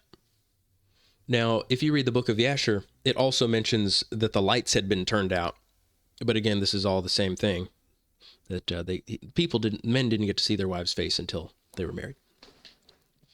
But anyway, we got Numbers, we got Song of Songs, or Song of Solomon, as it says in the Masoretic text, but in the Septuagint, it's just called Song of Songs. And Solomon says, "Behold, you are beautiful, my love. Behold, you are beautiful. Your eyes are like doves behind your veil." Behind her veil. So there's a veil in front, and her eyes are behind. This is a face veil. And she talks... I have a question. Yes, go ahead. Hey, it's me, Florida man, Dominic. I've always had this, how you say, conviction of, even as a young child growing up, SBC, like, why aren't women veiled? Because growing up around Catholics as well, they would at times veil their women. And like you said just a few moments ago, that we've lost this amazing tradition. I'm not opposed to it. It's truth. It's rooted in Scripture, as you're clearly displaying. But like, as an everyday Christian, like, how do you even bring this to their conscience? You know what I mean? Especially in today's culture, like, what do we do now since we've lost it? That's my question. That's a good question. Well, I didn't know about this when I married my wife. But we were already committed to obeying the scriptures, obeying all the ancient teachings of the church, and going back to the beginning. So when I and my brothers, two of whom are also married, when we came across this, when it came to our attention, it was actually another brother saying, "Do you notice something about this veil?" Because my wife is doing the veil on the top of the head and the back of the head. She did that voluntarily. I never even commanded her to, because I hadn't studied the subject, but she had a conviction about it. She felt like, I think I should do this. She was trying to attain the highest standard of righteousness. But when it came to our attention, we found it so strange. We're going, are we going to look like weirdos now in public? Because we had already committed, we were going to follow it. And we only saw a few quotes from the fathers. We didn't even know at that time how many hundreds of quotes, how much overwhelming evidence there was. But our wives said, yeah, we're going to do it. They didn't even wait for us to give our approval. The wives said, we're doing it right now. And the sisters in the other server, guys, the women's server, they also do it too. And any Christian woman, when she realizes this is a command from God, she will do it too. You won't even have to convince her. All you need to do is show the evidence. And if she loves God, and if she wants to be modest, and if she wants to avoid causing other men to stumble by looking at them, she'll do it. Don't worry about the convincing. Just show the evidence. Like, if you show the evidence and they refuse to do it, there's nothing else you can do. Let me read you something that I just added to the website recently. This quote at the bottom from Chrysostom. Oh, have I not added this quote? Am I crazy? Okay, one second. I know exactly where it is. Oh, Luke, I also have while you're looking for that, I do have a random thought that came to my mind that I would like to ask too. I found it, by the way. All right. Do you want me to ask, or do Go you want me ahead. to Yeah, ask you go after? ahead. Or? Okay. Well, I actually, was just thinking. here, let me answer Go this on. first, because you're probably about to bring up something new, Okay. right? No, it's just going over the other verse, Numbers 5:18. Oh, okay, go ahead. Just a thought about that. I was just thinking that if Old Testament priests were like a shadow, or I don't know if the right word for this, or type of the New Testament priesthood, Mm-hmm. then can this verse in Numbers imply that in church all women are also supposed to be covered? Since like that's like a woman's going up to a priest, not implying that somehow in church a veil will be taken off, but like just the environment itself with the priest there and the women being veiled. Well, we know they're Um, already veiled separately from the priest, so it doesn't really have anything to do I with know. the church. Oh yeah, okay. It's just a random thought. Sorry. Yep, they're veiled all the time that they're in public. And the idea of doing it in church is that was only ever brought up by Paul because there were some women who were taking it off. And by the way, it is possible that part of the reason why the women were doing this is because they were also feeling very relaxed, being Christians after all. You guys know Christianity offers more equality to a woman than any other religion or any other culture in the world. Christianity is the only religion that says in heaven we're all going to be equally deified. We're all going to attain to theosis, where we're made like the Son, and there will be no distinction of the sexes anymore in heaven. Christianity is the only one that says that. Paul is the one who says there's no difference between the races and there's no difference between the sexes ultimately in heaven. And we recognize that in each other, that the other person's soul is equal to ours. Yeah, this has nothing to do with prayer. Yeah, I kind of lost my thought, but let me read this part then. Let me read this from Chrysostom. Maybe I'll remember what I was going to say. Okay, so anyway, Chrysostom in this sermon on marriage, which I have a link here if anybody wants to read this, he says, for such a long time, her father had striven along with her mother to protect the virgin, to keep her from speaking or hearing any of these words. He has arranged for private chambers, women's apartments, guards, doors, and locks. He has allowed her to go out only in the evening, to be seen only by members of the family. And he says, and he's talking about how nowadays, on the day of a wedding, people dance and sing hymns to Aphrodite. They sing songs full of adultery, corruption of marriages, illicit loves, unlawful unions, and many other impious and shameful themes. They accompany the bride in public with unseemly drunkenness and shameful speeches. How can you expect chastity of her? Tell me, if you accustom her to such shamelessness from the first day, if you present in her sight such actions and words as even the more serious slaves should not hear. And he says, the father had always striven to shield her from these things. And then Chrysostom says, have you overthrown all these precautions in one day, teaching her shamelessness by that disgraceful retinue and introducing corrupt thoughts into the soul of the bride? Do not the subsequent evils begin here? Is not this the beginning of childlessness and widowhood and untimely orphanhood? Now listen to Chrysostom. I sure relate to him. He says, I know that some people think that I am burdensome and difficult, giving advice like this and uprooting ancient custom, but I do not care at all about their objections. I do not seek your favor, but your benefit. I do not ask for your applause of praise, but the profit of wisdom. Let no one tell me that this is the custom. Where sin is boldly committed, forget about custom. If evil things are done, even if the custom is ancient, abolish it, you Orthodox and Catholics. If they are not evil, even if they are not customary, introduce them and establish them. Actually, It was not an ancient custom to celebrate weddings in a disgraceful way, but some kind of innovation. Consider how Isaac married Rebekah, how Jacob married Rachel. Scripture tells us of these weddings and how these brides entered the household of their bridegrooms. Nothing is said about such customs. No one in the city has done this modest custom, you say. Why don't you hurry to be the founder of this good custom so that posterity, that just means your descendants, may attribute it to you? If anyone envies or imitates this custom, your descendants will be able to say to inquirers that you first introduced this practice. That is inspiring to me. I hope it inspires all of you guys. That's my answer to your question of Florida man. You're asking, what do we do? How do we reintroduce this? Well, I thought of this quote from Chrysostom. He says, you need to be rushing. Why don't you hurry to be the founder of this good custom? If it's true that there is some horrible custom that's crept in where you live, then rush to be the founder of the new custom and understand that there is a great blessing waiting for you. And you sisters understand that a great blessing awaits you. If you're one of the only people doing it in these last times when this tradition has been forgotten, you have such a huge blessing. I can't even describe it to you. Don't cheat yourself out of it. Don't think that the discomfort and the mockery that you'll receive from your family and friends does, that outweighs the huge reward waiting for you. It doesn't. It's an infinite reward. You are epic. You are worthy of so much respect. Oh, I'll certainly try my best, but I'm born and raised in Miami and I'm still here, but I understand. Thank you. Yes, Florida man. Well, understand that if you pray to God for a righteous wife, if that's something you're thinking about, then he'll send her to you. And you don't have to worry about convincing her of these things. You just focus on yourself, make yourself into a good man, a holy man, a self-controlled man, and God will send you that wife. Yes, sir. On that note, I'll also pray for the same thing. And yeah, I'm pretty much convinced. The Lord, go on. I'm sorry. Well, you're convinced already. Let me just read you the church fathers, but that's wonderful, Alex. That's wonderful that you're convinced. There's so much more. There's so much evidence. I'm going to read you a short thing that's at the beginning of this section if you want to read these quotes. I took a teensy-weensy little excerpt here.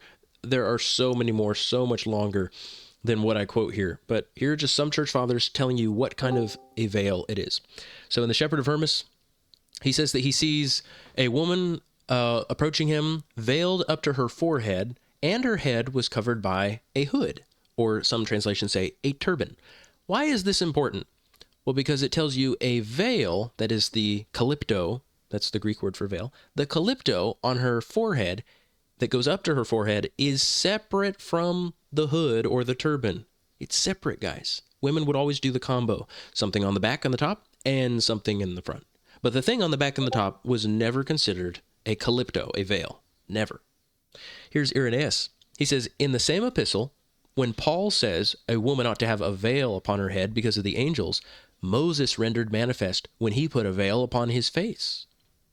So he equates the veil that Paul commanded, a woman ought to have a veil on her head, he equates that with Moses putting a veil on his face. He says that was actually proven. It was demonstrated symbolically and prophetically. There's so much to say about this. Oh my goodness. But let's just read Clement of Alexandria. He says, let the woman observe this further. Let her be entirely covered, unless she happen to be at home. You guys see how it's about covering yourself in public? This has nothing to do with prayer.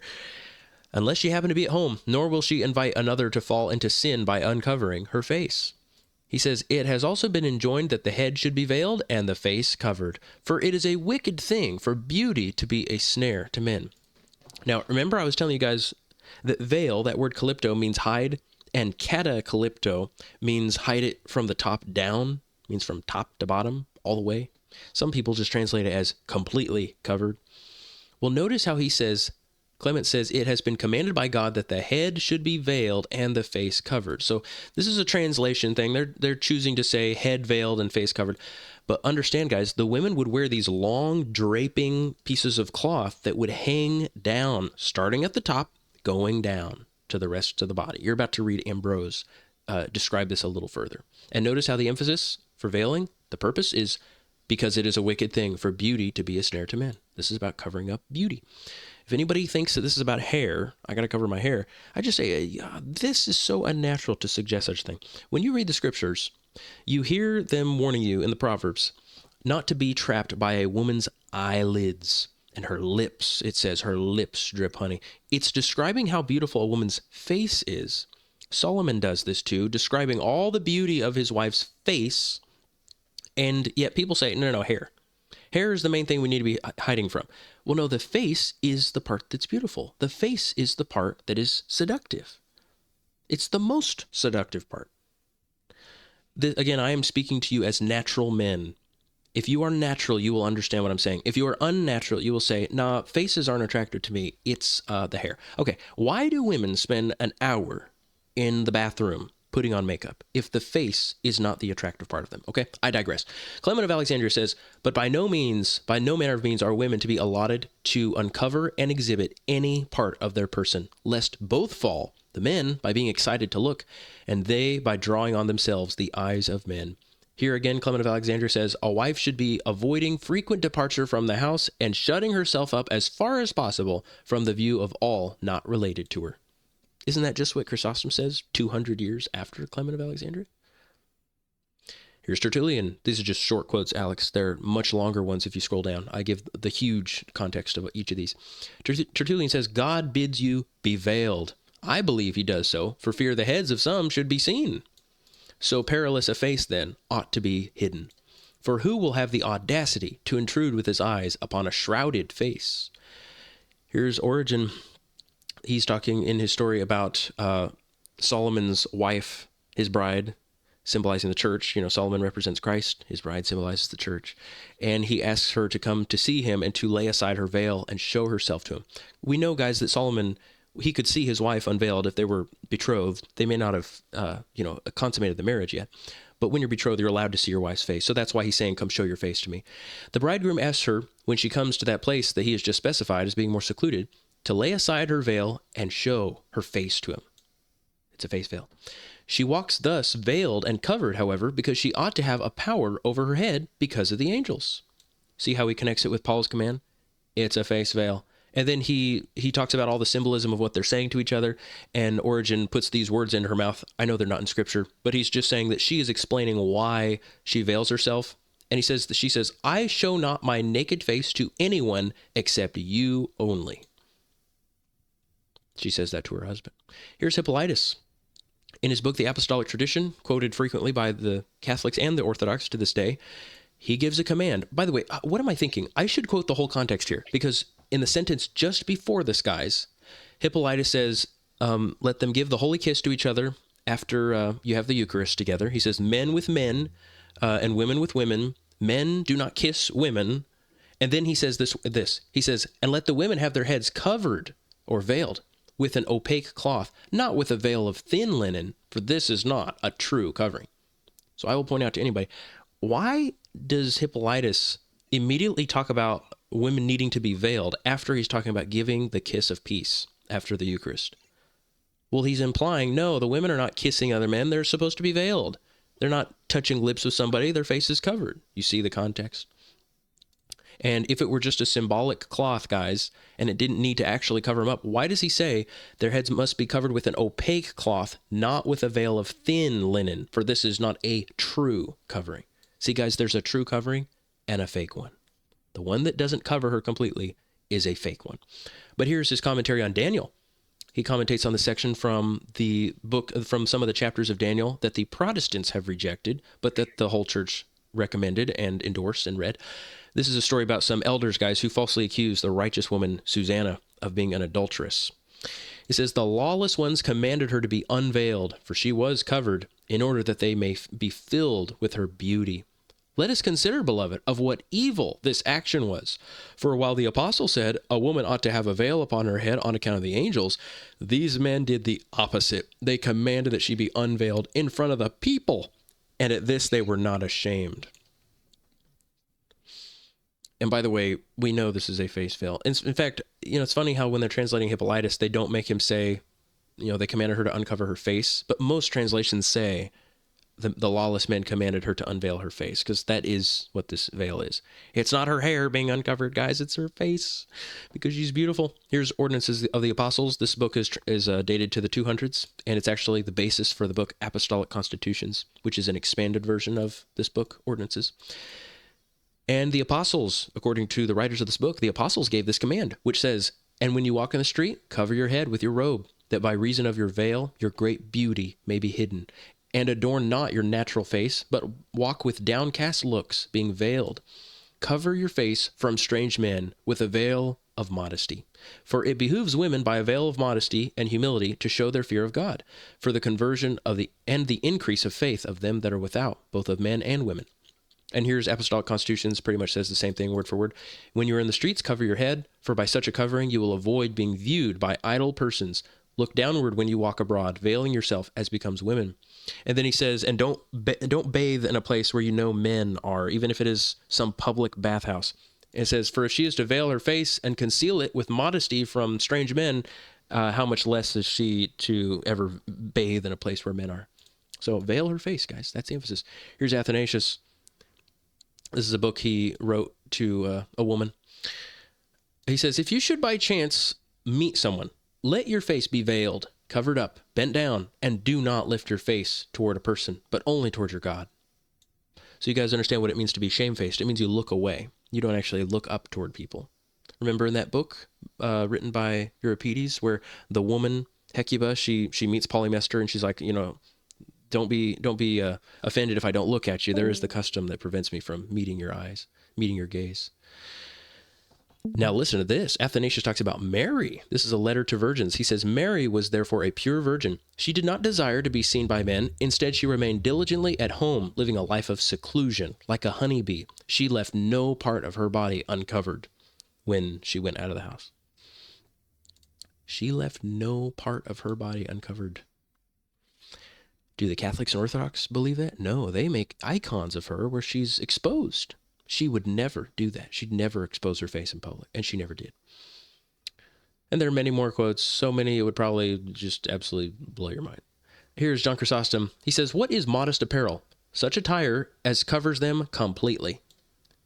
Paul signifies that not at the time of prayer only, but continually she ought to be covered. For he said not merely covered," so that would be the word calypto, "but covered over," meaning that's kata calypto, meaning that she be carefully wrapped up on every side. See, Chrysostom understands, guys. I'm not lying to you. That's what that word means. He knows Greek, guys. He spoke it as his native language. Kata calypto means covered over, carefully covered up or wrapped up on every side.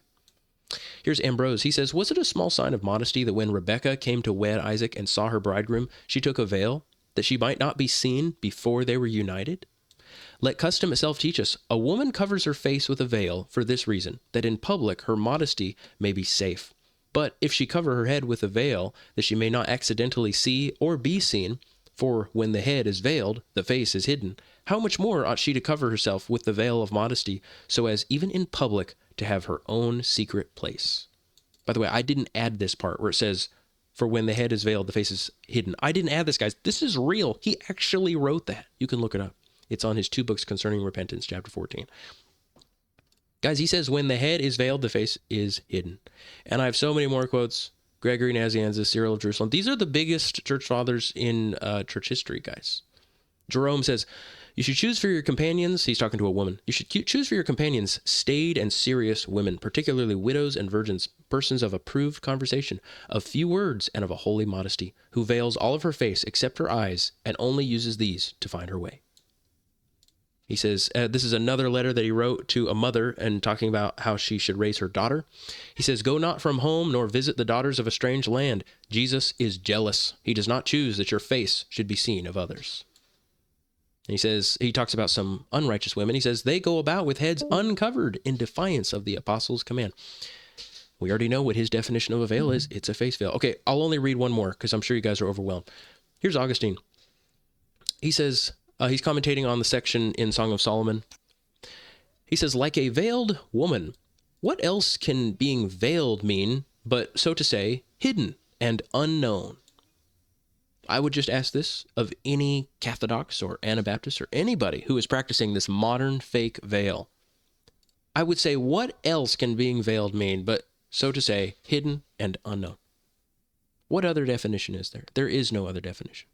Are you still with us, Alex, or you have to go? Yes, I do have to go, brethren, but amazing presentation. I'm mind blown, and I see no case to argue against this. Simple as that.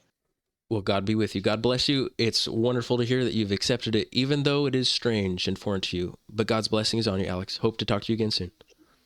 Amen. Peace be with you all. God bless. Does anybody else have any questions? I see, Maxim, you've already seen all this. You know all this. And I think everybody else already know this. This is old news for a lot of you guys. But Alex wanted me to give a presentation, so I gave a little presentation. Quick question, Luke. When are you usually active on Discord? Because I've been a little busy like the last 2 weeks or so, and I've been meaning to like hop on and stuff like that. And I apologize for not keeping up. But when are you usually like on here so that we can just like conversate and talk? I'm available a lot. I'm available a ton. You can text me anytime. I work from home, so just anytime you want. Okay, thank you. I really appreciate that. You're welcome. Yes, another point, guys, not that you need it anymore, but hey, it's a lot of fun, is that in the scriptures it says that the tabernacle is a symbol of God's church. And we know that God's church is his wife. It is his bride. Christ is married to the church. And this tabernacle that God commanded them to build, it's a great big picture of a woman. When I first found this out, I laughed. I just thought it was so silly. It's just so funny because I never understood why God said, put goat's hair on top of the tabernacle and then put a huge veil on top of it and put a veil in the front. I'm just thinking, goat's hair? What's that about? But then you read the Bible and you hear Solomon and he says to his bride, he says this. He says, your hair is as a flock of goats that descend from Mount Gilead. He says, you're beautiful. Your eyes are doves behind your veil, and your hair is as a flock of goats. Guys, the tabernacle is just a big picture of a woman's head. It's a big woman. That's what this thing is. And it's got a veil in front. And God even says that the face of the tabernacle is to be veiled. Isn't that crazy? He says it. I'll show you where he says it. The tabernacle is veiled on the face. I'll show you here. Yeah, he says, and you shall double over the sixth curtain down the face of the tabernacle. And he says, you are to put cherubim embroidered into the veil. And I think the meaning of that is not hidden, not difficult to figure out, because Paul says a woman is to wear a veil on her head because of the angels. Because the angels lusted after women.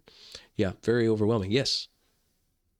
I remember earlier you were kind of describing a bit how the Ark of the Covenant represents the church, if I'm not mistaken, right? The church fathers say it symbolizes multiple things. It can symbolize the church. It also sometimes symbolizes Christ's body, guys, because Christ's body also is veiled, or I'm sorry, Christ himself is veiled with a body. His divinity, his true essence is completely hidden underneath the veil of a body. And so Christ was veiled. And I thought too, perhaps like it's fitting with the Ark of the Covenant. I know the church fathers mention as a foreshadowing too of Mary, and that would actually be really, again, like more fitting too, because of the veiling going on, and we would understand, of course, that Mary would be veiled. Yes, and the reason why all of these things are not contradictory, why it can symbolize Christ and the church and Mary all at the same time, that's not contradictory, but you can just hear somebody saying, come on, you crazy Christians, you think something can symbolize all three of those totally contradictory things? Well, wait a second. So Christ is one flesh with his church, isn't he? So if they're one flesh, they are all combined, you see? You understand that Christ even derives his flesh from Mary. So they're inseparable from each other. Also, Mary herself is a symbol of the church. So it's all combined, guys. There's no contradictory there. No contradiction, I mean. If I may, like, I don't think I ever asked you this. I don't know if it's on the website. I haven't checked it out. because I haven't really done enough research, at least on this topic, and it's probably really not much of importance, but or maybe it is on the perpetual virginity of Mary. Yes. Oh, yes. We all believe in that. The church taught that before Nicaea and after Nicaea. There's never any controversy. So I have a question with the perpetual virginity of Mary, because the New Testament does say that. Now, please correct me if I'm wrong or have any misunderstanding, because my background is Southern Baptist, so there's a lot of unlearning I have to do. Mhm. Jesus did have siblings that were born of Mary, were they not? No, the church doesn't think those were born of Mary. They say that they were relatives. So no, they definitely didn't think that. There was no church father who taught that. There was only one person in the 400s. That was the first time in history anybody had ever suggested such a thing. And the whole church descended on him and just accused him of heresy. They excommunicated him for suggesting such a thing. So Joseph never consummated his marriage with Mary, like Nope. I guess, right? Nope. Interesting. The oldest tradition talking about it at all, any mention of it, says he was an old man and that she was chosen. She was actually an ever virgin already. She'd already made a dedication of herself to God as an ever virgin. So when she was given over to Joseph, she was in his custody, but they weren't actually going to consummate the marriage. And he was an Okay. old I man. see. He already had children by that time, according to the oldest tradition. Now, some church fathers wholeheartedly endorse that, and others just don't mention it at all. So it is a subject that's not talked about much in church history, the subject of whose children they were, but the whole church was unanimous in Mary being an ever virgin. That's important for you guys to know because the church is a chaste virgin. You know how Paul says he's going to present the church to Christ as a chaste virgin, and yet we know at the same time she's going to be bearing children to Jesus the whole time. You know how the church is always bearing children by making converts? Wow. So how is it that she can be presented to Christ when he returns as a virgin, and yet she's bearing children to him this whole time? It's because the children are spiritually conceived when they're baptized through the Holy Spirit. So Mary having a spiritual conception inside of her is a symbol of the church actually conceiving spiritually when it makes converts. Wow, that gives me chills.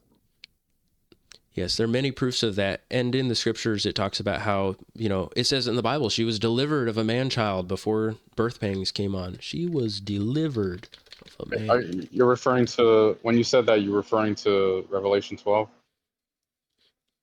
No, I'm thinking That of last Isaiah. part? Or you mean when she's Oh, okay. presented? Oh, no, yeah. I don't know. Does Revelation say she's a virgin? I do know Paul says that in Ephesians 5. He says, I might Yeah, be it confused says with the, no, it yeah. says like the mother of Israel is gonna be like delivered to like the dragon or whatever, but at the last minute Christ is gonna come and stuff like that, right. like right before she's gonna be devoured. Yes, that's That I do that's the remember. church. Yeah, That is the church. I might be mistaken on that, right? I mean, because sometimes there's parallels between Mary and the church, if I'm Well, not it's mistaken too. in Revelation, it's just the church. It's not Mary there. You'll see parallels between Mary and the church, but that's because Mary's life is a symbolic prophecy of what the church is going to go through. Just like all of the righteous women in the Old Testament are symbols of the church. They're not symbols of Mary. It's just Mary herself is a symbol of the church. So you're going to see many symbols or a lot of parallels between them. But like Adam is a symbol of Christ, Eve is a symbol of the church. And people will say, oh, but she's so similar to Mary. Yes, of course, because they're all symbolizing the same thing. And Mary is that ultimate symbol of the church because she actually had Christ grow inside of her literally, whereas we all have it just spiritually, not physically. Right. And I'm pretty sure you've addressed this one, but see, I have the Catholic Ignatia Study Bible that I'm sure has a commentary on this, and I might want to check it out. But I think you might elaborate on this much better, maybe. I'm thinking of the scripture. I can't remember the top of my head exactly what it says, but it basically says that, like, something, I think Joseph, until, like, it's the word Yes, he until did he not didn't know her consummate. until she had given birth. Right, there you go. Thank you. Yeah. Oh, there are tons of those. You can look up every instance of that word until. I mean, it says that God will reign, until his Yeah, I enemies know. are a Right, footstool under his exactly. I feet. thought of that. Yeah. Yes, Right. I thought of that too. he'll reign until, until his enemies are a footstool under his feet. Oh, and then he's just not going to reign anymore. Or there are a lot of untils, guys, and it's clear that it's not going to stop once the until is reached. It's saying it's going to last for that period of time. I think it's just such a perfect example of why it's a problem to read the Bible by yourself and think you can teach yourself, you know? It's dangerous. Peter says that the untaught and the unstable distort scripture to their own destruction. So he's not just implying, he's explicitly saying you need to be taught. To say the untaught, it's the word unmathed, just means, it's where we get the word math, is somebody who's been taught. Mathetes means discipleship or disciple. So anyway, he's saying the undiscipled people, the untaught, distort scripture, saying that obviously we do need somebody to teach us. Otherwise, we're going to distort it too. But look at this in Isaiah 66, one of the big, how in the scriptures it talks so much about Mary, and Isaiah has that very famous chapter all about the virgin birth. But he says, before she that travailed brought forth, before the travail pain came on, she escaped it and brought forth a male. The church fathers believe this is a prophecy of Mary, that before birth pangs even came on, Jesus came out of her, and that he actually passed through her. He had a completely physical body, but that he passed right through her body and actually came out of her side. That's what the church fathers say. They say Jesus passed right out of her belly. Oh, wow. Yep, they say that this is prophesied by the gates of Jerusalem, that in Jerusalem there are these gates. There's the south gate, which would obviously symbolize the woman's birth canal, because, guys, Jerusalem is also a symbol of the Jewish church. And it has a south gate and it has an east gate. And in the scriptures, I don't remember the passage, but those Catholics and Orthodox are very familiar with all these passages, so you should look up those arguments.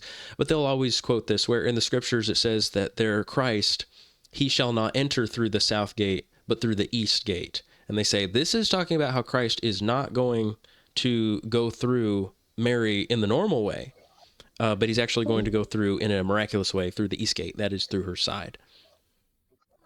It's very fascinating. I didn't know that. Yeah, they've got a lot of good apologetics on that. And as you can tell, I'm not very familiar. Well, I don't have it all memorized because I have focused on other things. Proving the Mary's ever virginity is not a huge priority for me. I know that it's true, and I'll give you some good videos to watch on the subject. But we focus on exposing any inconsistency of a current church with the early church, because the early church is so clear. Right. That's what we focus on. But that's something that the Catholics and Orthodox actually do have right. And we could refer anybody to their videos to get the right understanding on that. Nolan has a great script for this. He shared it with me with the until. I guess like how he Yeah. would do it. He would bring up the. Maybe I'll just wait for the video.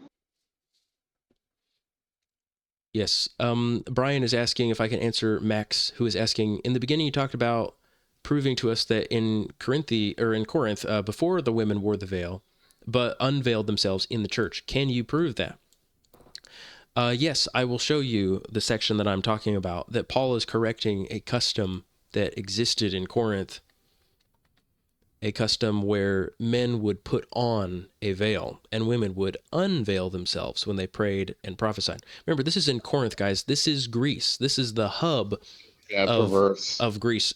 Also Corinth was like the worst city in Greece. So, but the point is, this actually is a Greek custom. So there's Corinth in Greece.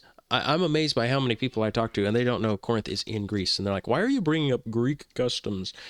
The guys, he's talking to Greeks, to a city in Greece, in the Greek language, referring to a Greek custom. Greek history is very pertinent right now. So let's look it up here. First, I'll show you about Aeneas.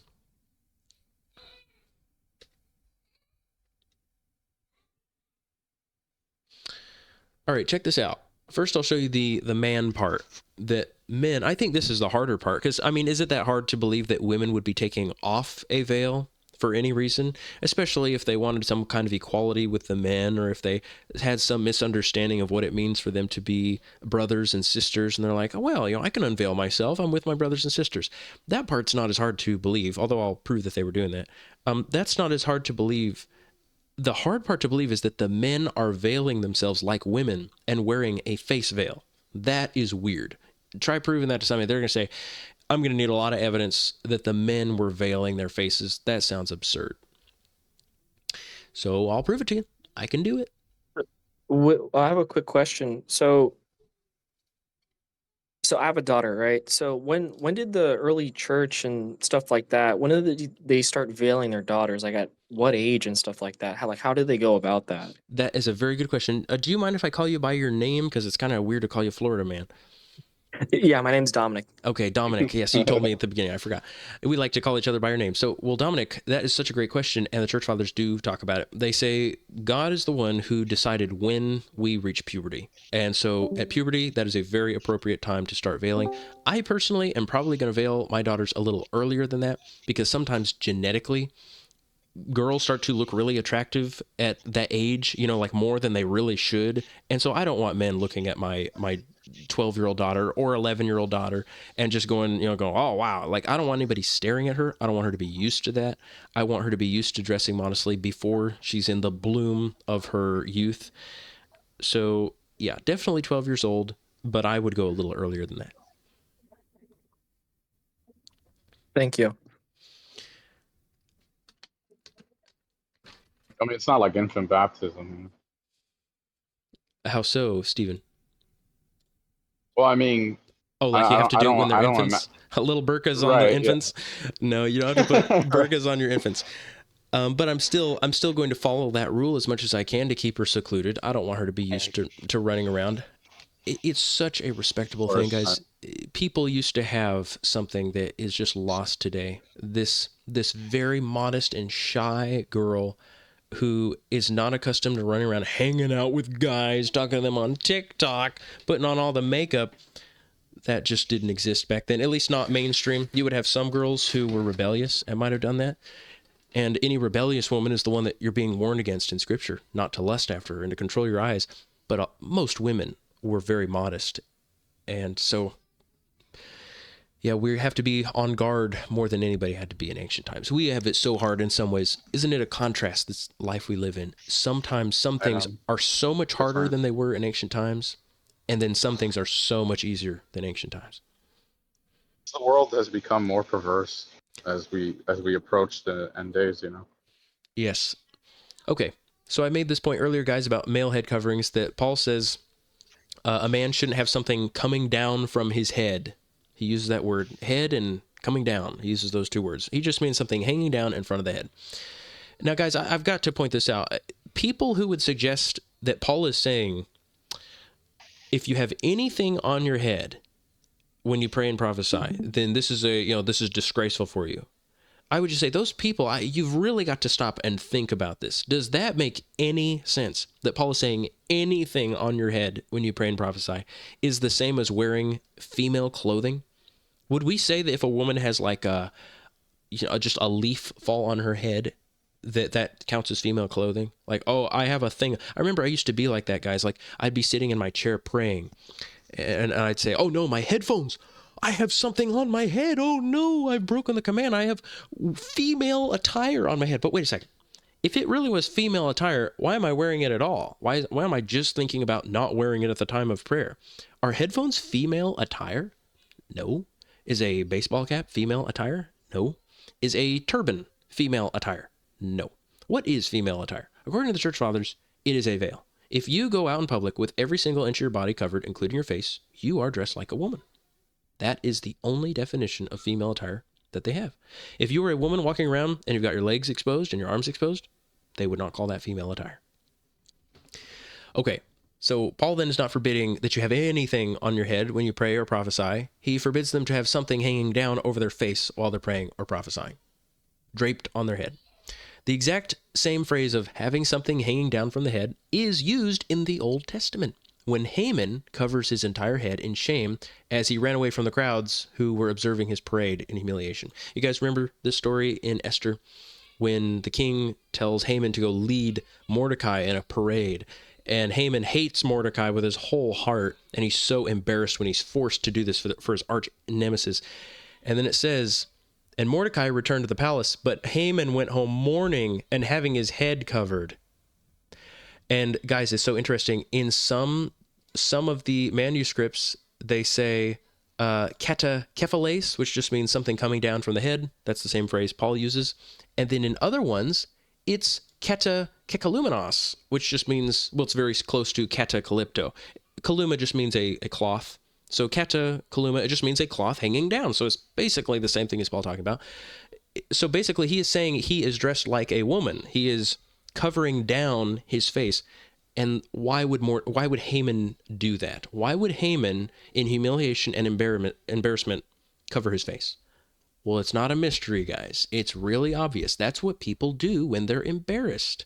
When people are ashamed and humiliated in public, they cover their face. They don't want anybody to recognize them. They run back home. They try to flee out of the side of the crowd. They're just they're brought so low. They want to hide from all the eyes staring at them. So this is the exact same word that Paul uses. If a man has this on his head, then he brings disgrace on himself. He's not talking about anything on the head. He's talking about dressing like a woman or covering up the face like a woman. Now, the question is this something that they were doing in Greece? Well, I want to show you another time in Greek history in one of Plutarch's books where he uses the exact same phrase, which is keta, that means coming down, and kephales, which means head, so something hanging down from the head. Plutarch says, a young man named Scipio entered Alexandria, and he tried to disguise himself. And this is what he says. When he arrived at Alexandria, after disembarking, he was walking with his toga covering his head. So there's the word keta, kephales. And the Alexandrians quickly surrounded him and insisted that he uncover and show his face to their yearning eyes. And so he uncovered amid shouting and applause. You guys see how keta kephales, that means hanging down from the head. That means his face is covered. That's why they said, uncover and show your face to us. You see? I have a quick question real quick. Yes, go ahead. So I did read a few days ago on the Discord about men having long hair and short hair, and it says, men have short hair, like no objection. Right. But Jesus, I mean, in today's culture, like Jesus's hair, that what he has been depicted as, we would call that long. But he didn't I don't know have if you're long hair. familiar. That's definitely long hair. But Jesus didn't have long hair. Okay, so it was just like normally short. Yes. In fact, the earliest accounts of Jesus say that he was bald. Really? Yep. We made a video about it. Let me show it to you, Dominic. This video is one of the best videos that our brother Nolan made. Wow, that I'm in disbelief. Let me show you something that will put you in actual disbelief. I mean, that shouldn't be too shocking to you that people would be making fake depictions of Jesus. Well, of course, but I never thought, our Lord would be bald. That I don't know what to say. Yep, and not just one account. When we say earliest accounts, we're talking multiple accounts that say he was bald. Let me show you something. So you believe that the Shroud of Turin is a forgery, like a fake? Yes, it is fake. It's very easy to verify that too. A bunch of reasons why it's fake. I mean, you can also look at the details of it. It's got very strange details. The hands are super elongated, like the wrists and hands are super long, because whoever made this big painting thing, they wanted to make it so that he's covering his genitals. They're like crossed over his crotch. And very, very strange things. Also, he has no genitals. It's very strange. But it's not the kind of cloth that he's supposed to have. By the way, are you in the server, or are you able to see what we post in the server? Yes. Yeah. You are? Really? How long have you been in there? Oh, no. You talking about the Discord? Oh, yeah. Oh, no, but you're not able to see all of the stuff we post. You're just seeing just in some portions. Are you able to see everything? He's a newcomer, so he's only. I think There's so much more. Okay, I was just curious if you had access to the whole thing. You're still a newcomer. No. By the way, I think the biggest problem though about the Shroud of Turin, although don't get me wrong, I still think the Shroud of Turin might be real, but I think one of the biggest problems that for me at least, that someone mentioned earlier too, is that we have no records of it up until the 13th century. Medieval. Yeah, it was in France. Well, So, also the oldest. in fact, right, but just really quick, even in fact, Irenaeus mentions that that distinctions between the church and the Gnostics is that the Gnostics depicted Christ, but we don't have no records of the church doing that in any writings. You're right about that. The oldest mention of it is from medieval times, but also, guys, did you know the oldest reference toward it is of somebody writing a letter addressed to the Pope saying, "Yes, Pope, I have." It's actually well documented. This is a real person. This is not just some made up character. He's writing to the Pope saying, "Yes, sir, I went and did what you told me to do. I did go and investigate this fraudster who's guilty of frauds and who's been convicted of other frauds. Yes, we did go and convict him of telling people about this fake shroud. He was charging people money to see it. And yes, he's been arrested and we got him for it." Wow. That is the oldest reference to this thing. Also, guys, it's fake for other reasons too. The scriptures completely contradict it. It says that when Peter and John came in, they stooped in and they saw lying there the linen cloths. You can look up this word, athonia, in Greek. It's strips. It's the same stuff that Lazarus was wrapped up in. See, linen strips or bands used to wrap a corpse prior to burial. It was not a single sheet. It was a bunch of strips. Remember when Jesus said, unbind Lazarus? They're wrapped all around his body from top to bottom. So it's So not, he was, yeah, he was wrapped like a mummy. exactly. Wow. So the shroud is completely fake, guys. Luke, you ruined my image in my mind. I'm sorry, but that's the way it was. Okay, let me I give mean, you.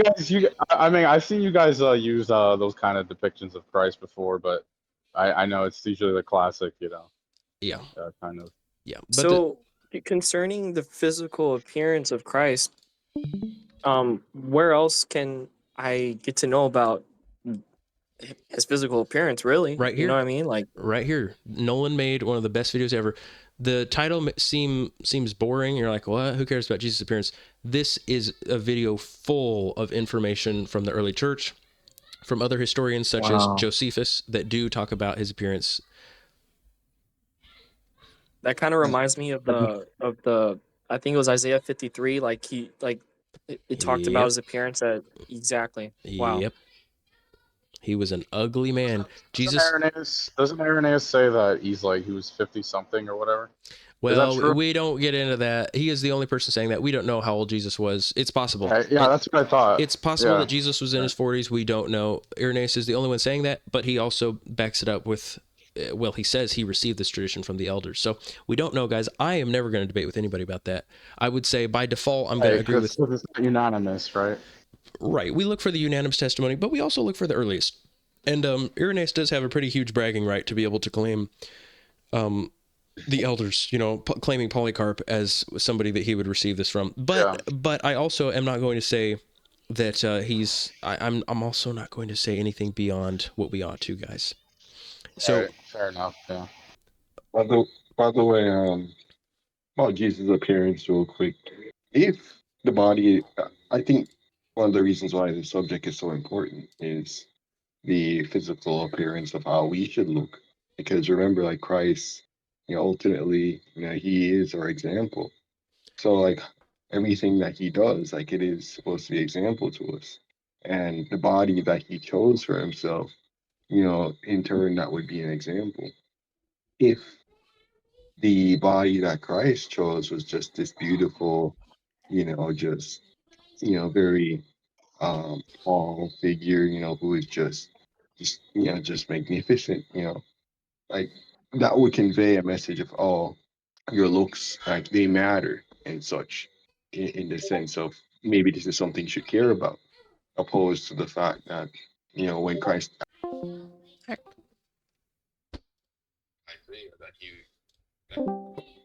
form or comeliness, he was like a root in the ground, like the church fathers say this. He was decrepit, he was ugly. He was trying, like he's showing us, don't look at the outwards appearance. Don't care about that stuff. It's what's in the heart.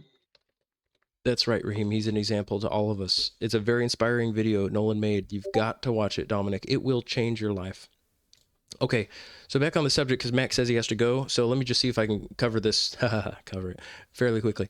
I just want to establish, guys, when Paul is saying that a man should not cover his head, he is talking about a face veil. I can prove that from Haman in the Old Testament, that we know Haman's face is covered. I can prove it from Greek history, Plutarch tells us a guy was covered, kata kephiles, and it says they were asking him to uncover and show his face. So we know his face was hidden, guys. Absolutely. I could probably find more, but these are 2 instances I found confirming this is a face covering. And by the way, you know it because it's so clear, guys. I mean, Paul even says, for a man ought not to cover his head in the same context, saying kata calypto. So this is still talking about an exchange of clothing, you see? He's not talking about the man wearing something different from what the woman should wear. He's saying, you man shouldn't be wearing this exact same thing I am saying a woman should wear. You get it? You aren't sharing your screen. Luke. Oh, I'm sorry. I fell out of the call for just a moment. Okay. Yes. Paul says a man ought not to cover his head. He's using the same word, kataklipto. So he says katakephiles earlier, but then he just switches to saying a man ought not to cover his head, kataklipto. So he's talking about the exact same thing that a woman should wear. We know this is a full face covering. But somebody would say, can you prove that from Greek history? Why would a man cover himself like a woman? Wouldn't they consider that disgraceful? Well, I'll tell you, no, they didn't consider it disgraceful during the time of prayer, and it was just for this weird reason. Let me show you. So there are a few different accounts. They tell us, they give a legendary explanation for this custom. And by the way, it was practiced by the Romans and the Greeks. They both did this head covering thing at the time of prayer. Remember, guys, that Rome and Greek are right next to each other. They're kind of like sister countries. So anyway, in one of the anonymous legendary books written in the 1st century BC, it's a book called the Roman Antiquities. Oh, wait, no, this isn't the anonymous one. That's another one I'm thinking of. But this is Dionysius of Halicarnassus. He says, they say that Aeneas, the son of Anchises and Venus, when he had landed in Italy, was intending to sacrifice to some one or other of the gods, and after praying, was about to begin the sacrifice of the animal that had been prepared for the rite, when he caught sight of one of the Achaeans approaching at a distance, either Ulysses when he was about to consult the oracle near Lake Avernus, or Diomed when he had come as an ally, blah, blah, blah, blah. So he's saying, so Aeneas, being vexed at the coincidence, and wishing to avert as an evil omen the sight of an enemy that had appeared at the time of a sacrifice, he veiled himself and turned back. Then, after the departure of the enemy, he washed his hands again and finished the sacrifice. When the sacrifice turned out rather favorably, he was pleased at the coincidence and observed the same practice on the occasion of every prayer. And his posterity, that just means his descendants, keep this also as one of the customary observances in connection with their sacrifices. So he's saying they do it at the time of prayer and at the time of sacrifices. He says it was in accordance with the traditional usages then that Camillus, after making his prayer and drawing his garment down over his head, wished to turn his back, blah, blah, blah, and I cut it out there because you don't need the rest. Well, guess what he says there? It's, again, kata kephiles, guys. Exact same phrase that Paul was talking about. And it's the same one that we know is a face veil based on Haman and Plutarch. So guys, and by the way, I gave a bunch more examples. There are a bunch of other historians that all confirm the same thing. But they're saying a Roman started this whole thing. When he was offering, well, Aeneas, I guess, Aeneas then... What is the nationality of Aeneas? He is a Greek hero. So you can see the Romans are doing this based on a Greek myth. They're saying all the posterity followed this tradition afterward of offering sacrifices and prayers with covered head, because there was a time when Aeneas was offering a sacrifice, and then he saw his enemy approaching, possibly Ulysses, and he goes, oh my goodness, he's going to recognize me. And he's like, I don't want to interrupt this sacrifice. I'm afraid that the gods will get angry if I interrupt the sacrifice. So what do I do? What do I do? And he says, I know, I'll just cover up my face so that he won't even recognize me when he passes by. And so he did that. And then the sacrifice turned out favorable. And then he said, I'm going to do this from now on. The gods they've spared me, so I'm going to always cover my face whenever I'm praying or offering sacrifices. Isn't that amazing? And here, why don't I highlight this here? See, I'm so in the middle of stuff. I really ought to be more organized, but there's so much stuff I'm in the middle of. Okay, let me show you some more. I just want to confirm for you, because I really do, guys, think that this is the harder thing to prove, that men were veiling their face. Yeah.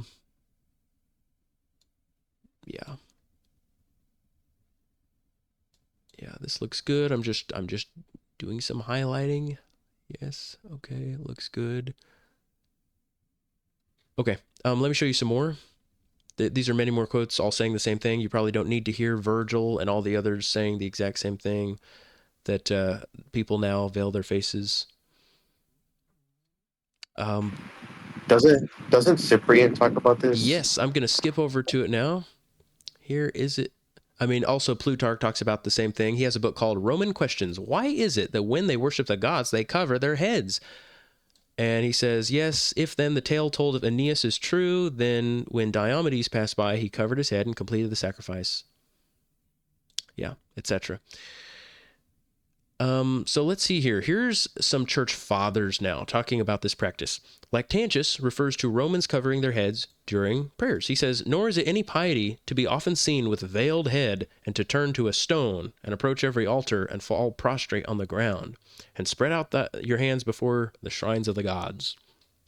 So he says veiled head. Guys, this is the same word for veiling that they're using for the women.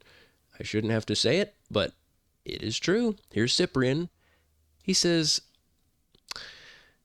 that he's talking about people who've converted from paganism and become Christians. He says that religious voice has named the name of Christ, in whom it has once confessed that it believed. Those illustrious hands, which had only been accustomed to divine works, have resisted the sacrilegious sacrifices. Your head has remained free from the impious and wicked veil with which the captive heads of those who sacrificed were there veiled. So he's saying, you Christian, your head has remained free from that veil of the pagans when you're offering sacrifices. Here's Melito. He's even more explicit about this veil. So you've heard Lactantius and Cyprian. Here's Melito of Sardis, very famous bishop living in the late 100s, very early. He is writing a book to the emperor. I believe, isn't this his fragments to the emperor? I believe it is. He says to the emperor, he's saying, but thou, a person of liberal mind and familiar with the truth, if you will properly consider these matters, commune with your own self. And though they should clothe you in the garb of a woman, remember that you are a man. So he's indicating the emperor would be clothed in the garb of a woman, referring to the veil at the time of sacrifice. Let me give you some more. Here's Tertullian. He says, looking up to him, we Christians with hands extended because they are harmless, with head bare because we are not ashamed, without a prayer leader because we pray from the heart, constantly beseech him on behalf of all emperors. So he says, we have a bare head because we're not ashamed, meaning we don't have a veil. They all called it the veil of shame.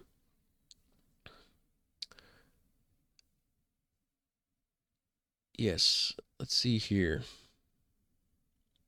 He says, touching the ceremonies, however, of private and social solemnities, as those of the white toga, of espousals, of nuptials, of name-givings, I should think no danger need be guarded against from the breath of the idolatry which is mixed up with them. So he's talking about heathen idolatry and certain customs of wearing the toga and things like that.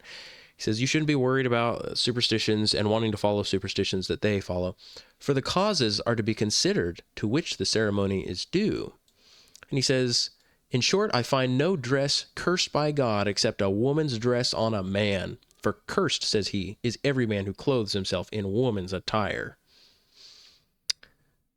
And here's John Chrysostom in the early 400s. He says, their women used to pray and prophesy unveiled and with their head bare. For then women also used to prophesy.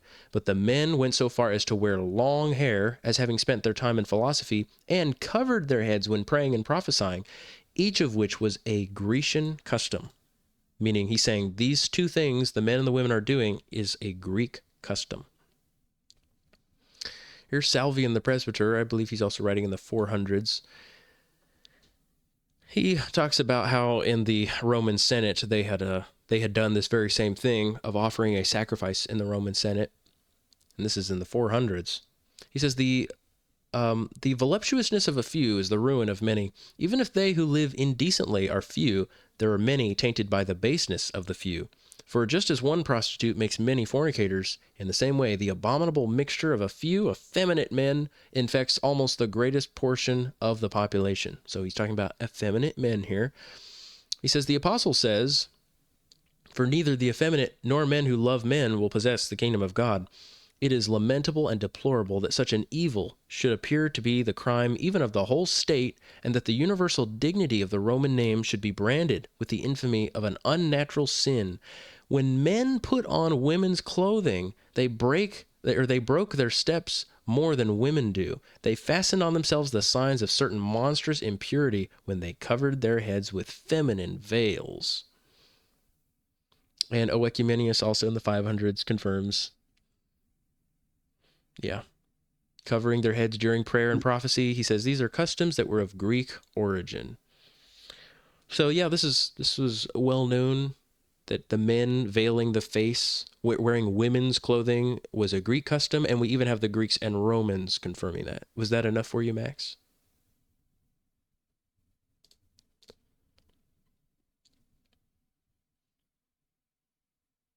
You're welcome. Well, if you got to go to bed, I'll see you again. God be with you. And the Protestants know it too, by the way. I've got lots of quotes from Protestant writers between 1400 and 1900, all confirming they know this is a Greek custom. All right, guys, how long have we been going? About 2 hours and 15 Before you minutes. go, Yes. you know when they put when they covered Jesus' head and they started to beat him, did you look up the Greek word for the thing they used to cover him? Yes, it's Because veil. It's the same thing. Calypto. yes, yeah. Yep, I think I've got it on the website.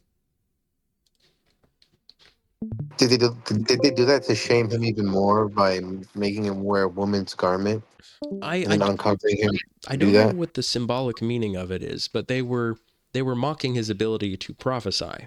So they were covering his face, and then they were beating him from different directions and saying, "Prophesy, tell us who hit you." So they were more just. Face, I thought was that little thing on the head they put. Well, I'm joking. hmm. The doily. Luke, I want to thank you for helping my friend out, Alexander. Yes, I'm happy to, Stephen. I love Alexander. Hope he stays with us, and I hope all of us stay together. Definitely, man. I'm gonna head out because my Bluetooth earbuds just died right now. So That's all right. That's all right. I'll see you sometime again. Okay, God be with you guys. See you later. I'm going to go eat my food. Wait, Got you. Steven, are All you right. and God Florida bless. Man friends? Huh? Are you and Florida Man friends, like in person? Yeah, I've Yeah. known him since high school. Actually, all of us, Alexander, Dominic, and me, all know each other in real life. We live close to each other. Yeah, Oh we've known each wow! other 10 plus years. Oh wow, that's actually Yep. really good. I hope you Yeah, I guys. know, I and I've hope all three of introduced you guys them can stick to around. yeah, exactly right. That's That'll Born all and be a right. raised good. in the 305. How old are Yes, you, that'll be Dominic? perfect for the three of you. Say again? How old are you? How old do I sound? I'm going to say 25. 27. Oh, wow. Yeah, And how many kids do you have? I have one. And are you married? Was. I see. Have I spoken to you before? Yeah. Have we ever had a call? No, not yet. That's why I asked, like, hey, like, whenever you're available, just talk about life and stuff, you know? Yes, I'd be happy to. Call me anytime. You can call me tomorrow if you want. What time would you be available tomorrow?